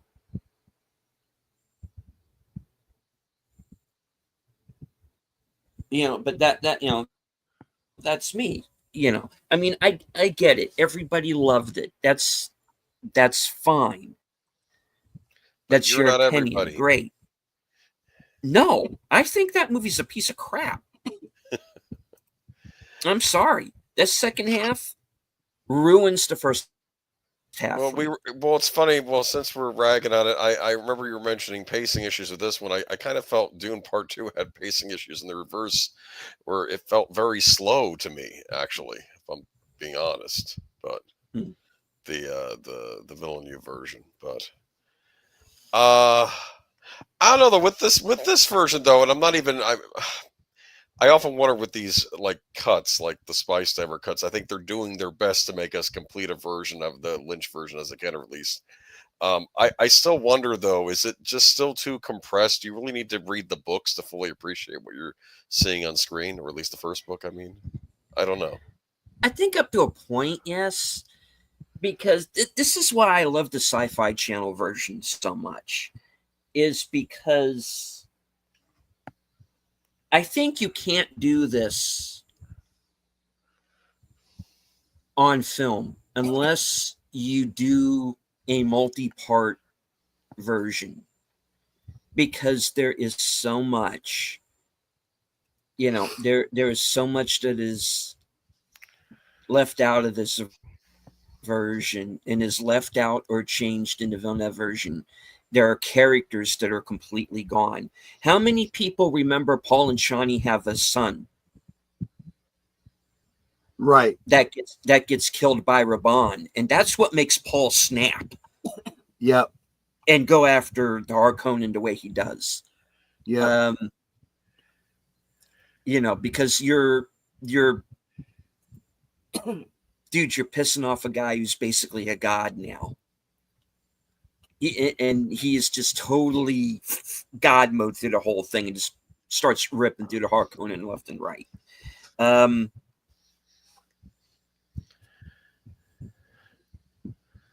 There's a lot that gets left out. There's everybody figuring out who's related to who. It's Jessica finding out that Harkonnen's her dad, and basically in the end Paul has to kill his cousin in this fight, and he uses that against him in the fight too, and distracts him with that. You have the whole subplot of Gurney thinking it was Jessica who ratted them out to the Harkonnen. Right. There's so many subplots that get left out. You have the this character that gets talked about a lot, Count Fenring, completely cut out of every version. I don't know if he's in the Sci-Fi Channel or not. I don't remember him.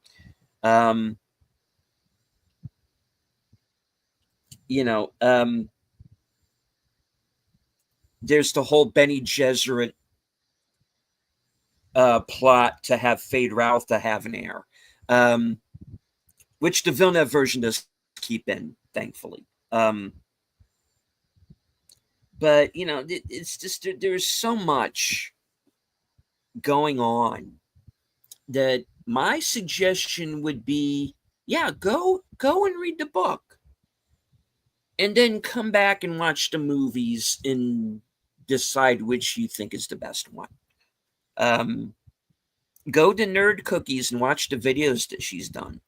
There are actually a few channels out there that have a lot of Dune content, and check them out. Don't go just off of this one movie. I think the one main issue with this version was the fact that they did have to compress it. Mm-hmm. And I think, in retrospect, if he'd had a choice, I think David Lynch would have done this as a series or multi films if he could. But that's the thing. You're dealing with Dino De Laurentiis, and he's going to rule the day, so to speak. But yeah, so I mean, it's kind of a flawed, compromised movie, but yet at the same time, it introduced me to this world. It was also impressive what he was able to do with what he had. With what he did have, yeah. And although I'm going to say I'm not sure how Lynch felt about the idea of making it multiple films, I do know he wanted it to be a much longer film. Yes. And he was overridden on that. Right, because you can only tell so much in the amount of time you're given. I mean, it's exactly. Mm-hmm. Well, I said even this longer version that we were watching, it was still kind of at warp speed. There's a lot that's missed that you only know if you are, familiar with the source material. Do you feel it's at warp speed after the battle, the Harkonnen invade, or is it all the way through? Because I kind of feel like that. I mean, as someone who hasn't read the book, I don't know. So, but I kind of feel like that doesn't feel warp speed. But then after he's introduced to the Fremen, it just kind of just jumps. Actually, that's pretty perceptive. Yeah. Although that first part up to the first battle is still a bit truncated, it isn't nearly as as going with the analogy we've already started with, it isn't nearly as warp speed as everything after that point. So that's actually a good observation. Mm-hmm. And when you get to Dune Part 2, which I'm assuming you're going to do for one of the movie nights at some point, because you did do the first half. True. I'm curious to see what everybody thinks of it, because I mean, I get it. It does have its fans, but I'm like, it's, to me, it made so many changes that I can't see how they could properly move forward, because they haven't set anything up. True. There's no setup for Dune Messiah because none of it is there. Well, I assume taking out all the references to it. Go ahead. Well, I assume at the end there were other houses that were going to be rebelling against Paul, so he was going to go to war with them. So I assume maybe if there was a part 3 that it would pick up with that. Well, and the other thing to keep in mind too, is if you think about the books, particularly Messiah and Children and so forth, you eventually get to a point where the story of Chani ends. So any issues we had with the characterization of Chani and what they did with her kind of don't matter as much anymore. Mm-hmm. What's really important is what ends up happening with Leto and Ghanima. I said because there was one theory, and this isn't just mine. This is just the only theory I've heard that makes sense, that where Dune Messiah could begin be if she realizes after she leaves that she's pregnant. That would make her maybe come back. But I don't know. I don't know. That there's so much that's changed in different perspective shifts. And I don't go, like I said, I don't go into a Dune movie. I don't want to say necessarily rooting for the Harkonnen, but finding them the more interesting characters.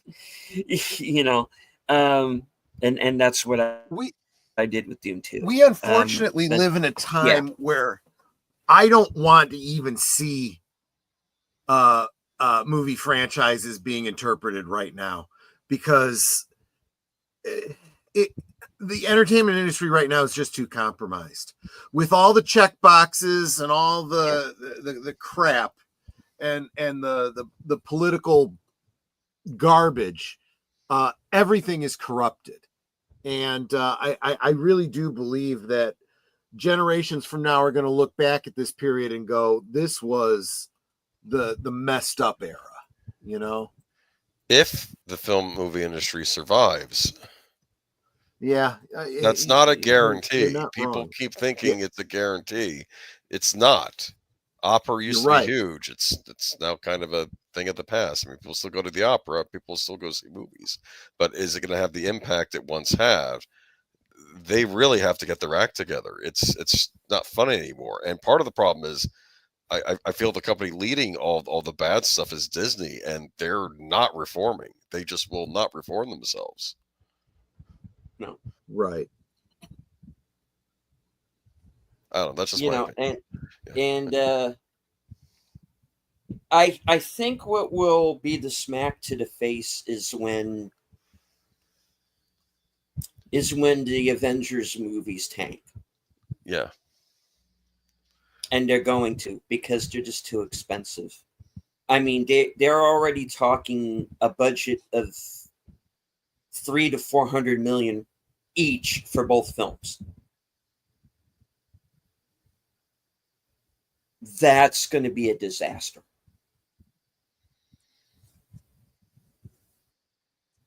Because they think they can spend and spend and spend, and they can throw all of this money at it.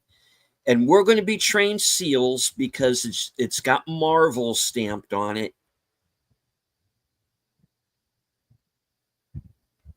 And they don't realize no one is going.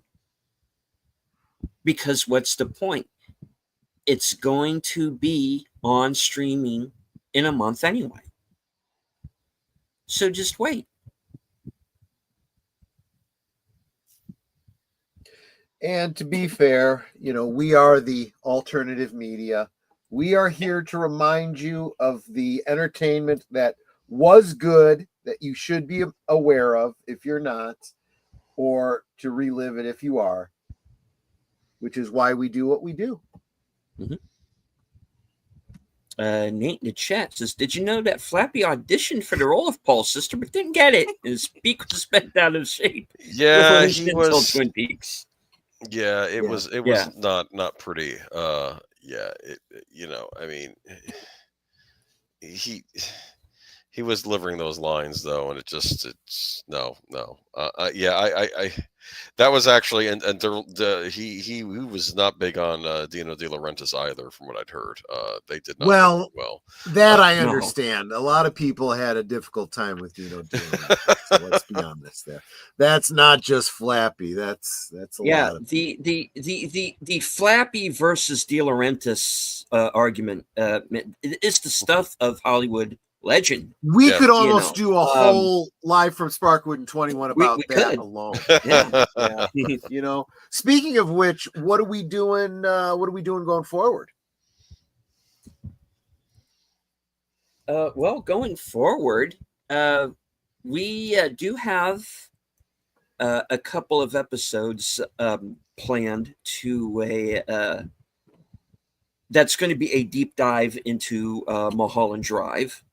Yes, because so we're going to revisit the film, and then the week after that, Troy's going to take over because he's done quite a bit of so we say his own research into this film. Now I'm very curious to hear this myself. Yeah. I've been pretty obsessive about this. I'm kind of wondering how much of it you've already pieced together yourself, and how much of my theorizing matches up with yours. But I guess we'll find out. So, are we going to do that next week? Are we going to do Mulholland Drive next week? Sure, absolutely. Okay. And Get ready for a ride, people. This is going to be this is going to be a big one. This is going to be wild. And of course, at some point, we're finally going to have to get to Inland Empire. I really think we should. And for those of you, and Flappy pooped on Deal Rennis's car. He did. You couldn't prove that. I don't blame him. You couldn't prove it. I think he did, Boomer. I'm sorry. There are plenty of other birds around at the same time. Could have been any one of them. There may have been a second I'd like to pooper. believe he did. Because if I could fly and poop on his car, I would have done it myself. If I could fly, there'd be a lot of people's cars I'd be pooping on. But anyway, yeah. Justice for Flappy. Well, not Indeed. In this life. I'm telling you. It's just it's a shame. Yeah. Not treated well. He did not for get the his last due. episode of Live from Sparkwood 21. We all meet at Bob's Big Boy. Oh man. Yeah. But I am not walking out back. No, yeah, exactly right. So Mulholland Drive will be next for our kind of 2-week deep dive. We're going to have to do Inland Empire at some point. Lost Highway. Lost Highway, point. Definitely. Yes. Yeah, because that's yours, Boomer, from what I understand. Yeah, so, I mean, I'm not an expert on it, but it's one of I think it might be the Lynch film I'm most fond of. Yeah. Yeah, but I'd like to hear your opinion on it, and in particular, what your theories on, what's Robert going Blake's on character represents. Okay, because go ahead. He's the part I don't get. I mean, I think I do, but I am not positive. That's why I do want to revisit that one, and I do very much want to hear your opinion. Sure. So we got definitely a question in the chat from ZW Zach. Okay. Was the Dune comic any good? I'm not familiar with the Dune comic. Do you guys know about it? I know a little bit about it. What I have seen of it is well done. It was fine until Howard the Duck showed up. I'm joking. Okay, go ahead. He's joking. Yes. Yeah. I see. There was an official Marvel Dune comic related to this. I didn't even know about that. Oh, well, I thought he was meaning the present comics. I didn't know there was a comic related to this directly. No, I can't speak to that.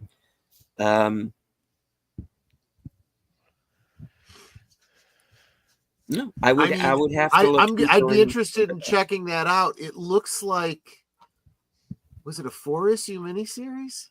It looks like they tried to give it the same treatment they did with Star Wars and stuff like that. Ah, okay.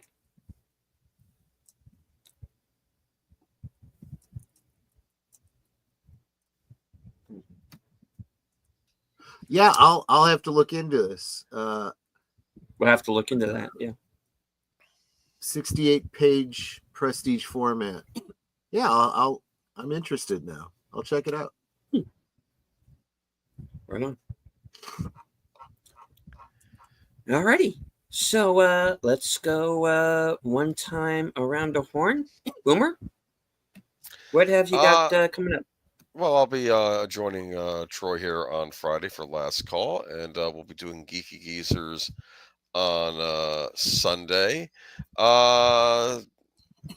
We got some news to talk about too. I don't know if there's one particular story going this week, if we're going to talk about it or not. I usually go over things with Troy first, but apparently allegations have come out against a certain actor, so I don't know if we'll be doing that or not, but I'll go over. Honestly, it's really hard to say because we are still so early in the week. Yeah, I know, but this was a big story that broke. Another basically something to movement thing going on, but we'll see if it's worth talking about or not. Yeah. Okay. Alrighty. Mhm. Netter. Let's see. Tomorrow is Wednesday, and I will be on the MSK show, episode 255. Apparently, the title is Great Value Seasoned French Fried Potatoes Feet. And I am the guest host. I put the link in my community tab so y'all can join. It'll be, it's supposed to be 9 p.m. Central Time, 7 p.m. Pacific Time. So, yep, come over there and watch me act like an idiot because I have no idea what we're really talking about. I mean, if we're talking about French fried potatoes, cool. I mean, I love French fried potatoes. French fried potatoes. Try to tell you, potatoes are my favorite vegetable, root, whatever you want to call them. I love potatoes. Let's see. Thursday, I think we're still trying to confirm whether or not we're going to get Mr. Manhams himself, James Reckert, on my channel to talk about his career and his GoFundMe for his mom. She died recently, and him and his brother are trying to raise money to give her a proper send-off. Let's see. Friday, I am co-hosting with Troy on Last Call. Saturday is going to be over on Big Al's channel. I'll be co-hosting there. And which movie is it? Love at First Bite. Love at First Bite. For some reason, I had Fantastic Voyage in my head. Yeah, we already did that. Yeah, so Love at First Bite, which is a fun vampire movie. Let's see, and that's it.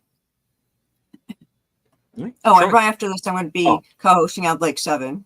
Yeah. Right. So, yeah, that's actually a good pivot. So right after this, we'll be moving on to, if you stay right where you're at, you will be directed over to my channel for Blake 7. This is almost the midpoint of season 3. This is the 6th episode of Blake 7. And the fact that it is the 6th episode is there's a little bit of irony there, and you'll see why when you get over there. It's apropos that this is the 6th episode of the season. The number 6 is key. Yep. And then Friday, of course, Last Call. Very special guest, Stark of Iron, who I believe is a member on Deleted's channel. Yes, he is. There you go. And he will be a guest with me, and we will drink and we'll talk about some stuff, but mostly we're going to drink. And yeah, then all the other things those other people said. So that's what I got. Oh no, I've also got every day this week, and every week, weekday anyway, Liquid Lunch at noon Central, 1 hour show. Whatever you're doing, pull out your phones or your computers or whatever. Take your lunch break with me, and let's chit chat and drink. So that's it. That really is it for me.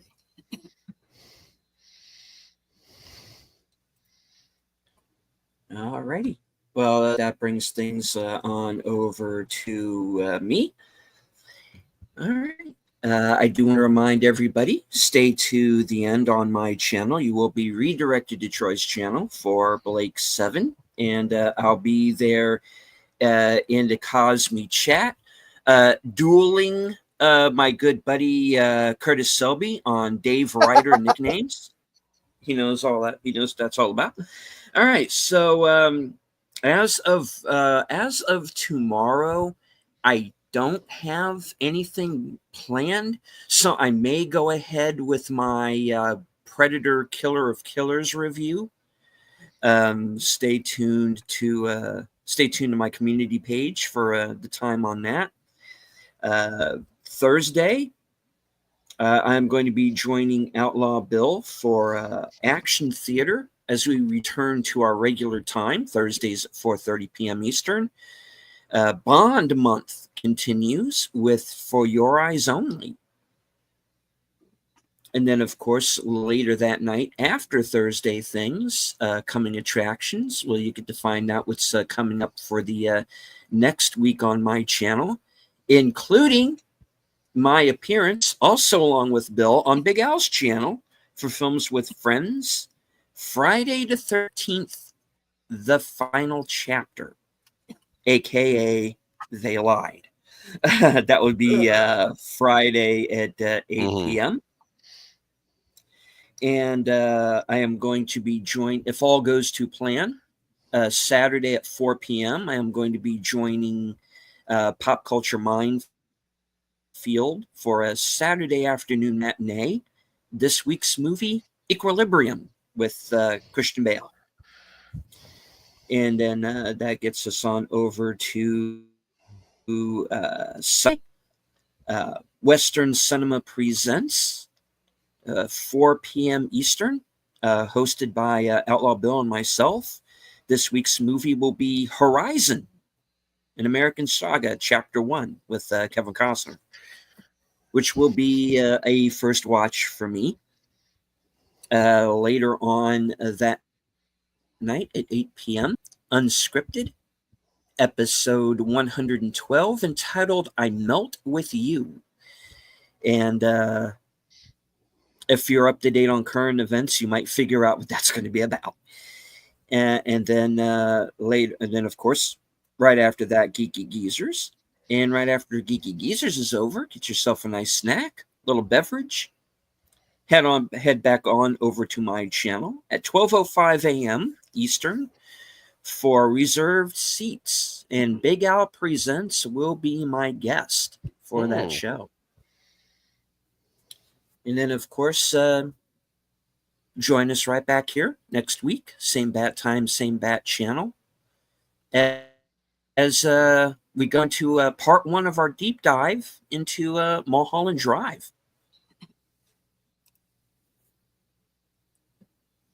Cool. In short, I will be busy. Oh, just a Plus, little. I have to work. Yeah, I will be. Yeah, it's my own fault. Plus, it's my birthday coming up here in a couple of weeks, so I'm going to be planning some shows around that as well. So, here we go. And hopefully, I'll get a chance to see Ballerina sometime in the next couple of days, and I can put in my 2 cents on that one, assuming it doesn't go to streaming before I have a chance to see it, because it is not doing well. Nate says, Netters, are you sure that you and my wife aren't separated at birth? You both speak French, you both love potatoes, and you both married down. Yeah, and I said to him, let's be honest, that could describe any number of women. That's not, love of potatoes is a lot. I think a lot of women marry down. And there's a lot of women that speak French too. So there you go. Anyway. Oui, oui. So agree. No, I have to go. Oui, oui. All right. All right. Let's close out the show. Netter, let's go out with your final words. Dearly beloved, we are gathered here. Oh, sorry. Yeah, wrong one. Yep. I just want to thank everyone for being here. I'm always saying that we can talk amongst ourselves, and that's fine, but it's totally better, much better with you guys in the chat, joining us. You drop in comments, questions, trivia. You're being goofy, whatever it may be. You guys are Osmo. You help make the show. You really do. And the way that you support us in our channels, I mean, we can't thank you enough. It's not just the comments and the thumbs up. It's those of you who are members or you're dropping super chats or super stickers. It really does help us to grow our channels. I know for me and Troy, every dollar that we get is going to improve our quote unquote studio so that we have better equipment and we can make our shows better for you, because we don't do this for us. We do this for you. We want you to keep coming back. We want you to enjoy yourselves. So we want to make sure that we're giving you the best experience that we can. So thank you so much for all of your support. And I said, you guys are Osmo. And we really could not do this without you. So if you haven't yet, please give a thumbs up on our various streams tonight. If you're not a member yet, would you consider becoming one? Like I said, every little bit helps. If you haven't dropped a comment yet, maybe you've been lurking, maybe just drop a comment, say hi. Or after the stream is over, drop a comment there, like Connie does. Thank you, Connie. I said it all does help, and it has to do with the YouTube algorithms and all that. So all these different things really do help us. We really do appreciate you. And I hope that you will keep coming back. Right now, you want to stay put because you will be redirected to Blake 7 over on Troy's channel or mine, depending on which one of us you are in, which stream you're in. But until next time, good night and God bless. And welcome at the last minute to me and my monkey. Good to see you. The Spicediver edit of Dune can be found on the Internet Archive. All right. And as I say at the end of every show, thank you all once again for joining us. I hope that you enjoyed the show. Please hit the like, share out the stream. And if you are not yet a member, now is the time to join in. From HQ, the corner of Sparkwood and 21, and all points north, south, east, west, and beyond. Good night. Take care. Stay strong. Be safe and healthy. Don't upset any little redheaded girls because, you know, to get a little stabby. Because this is how we win.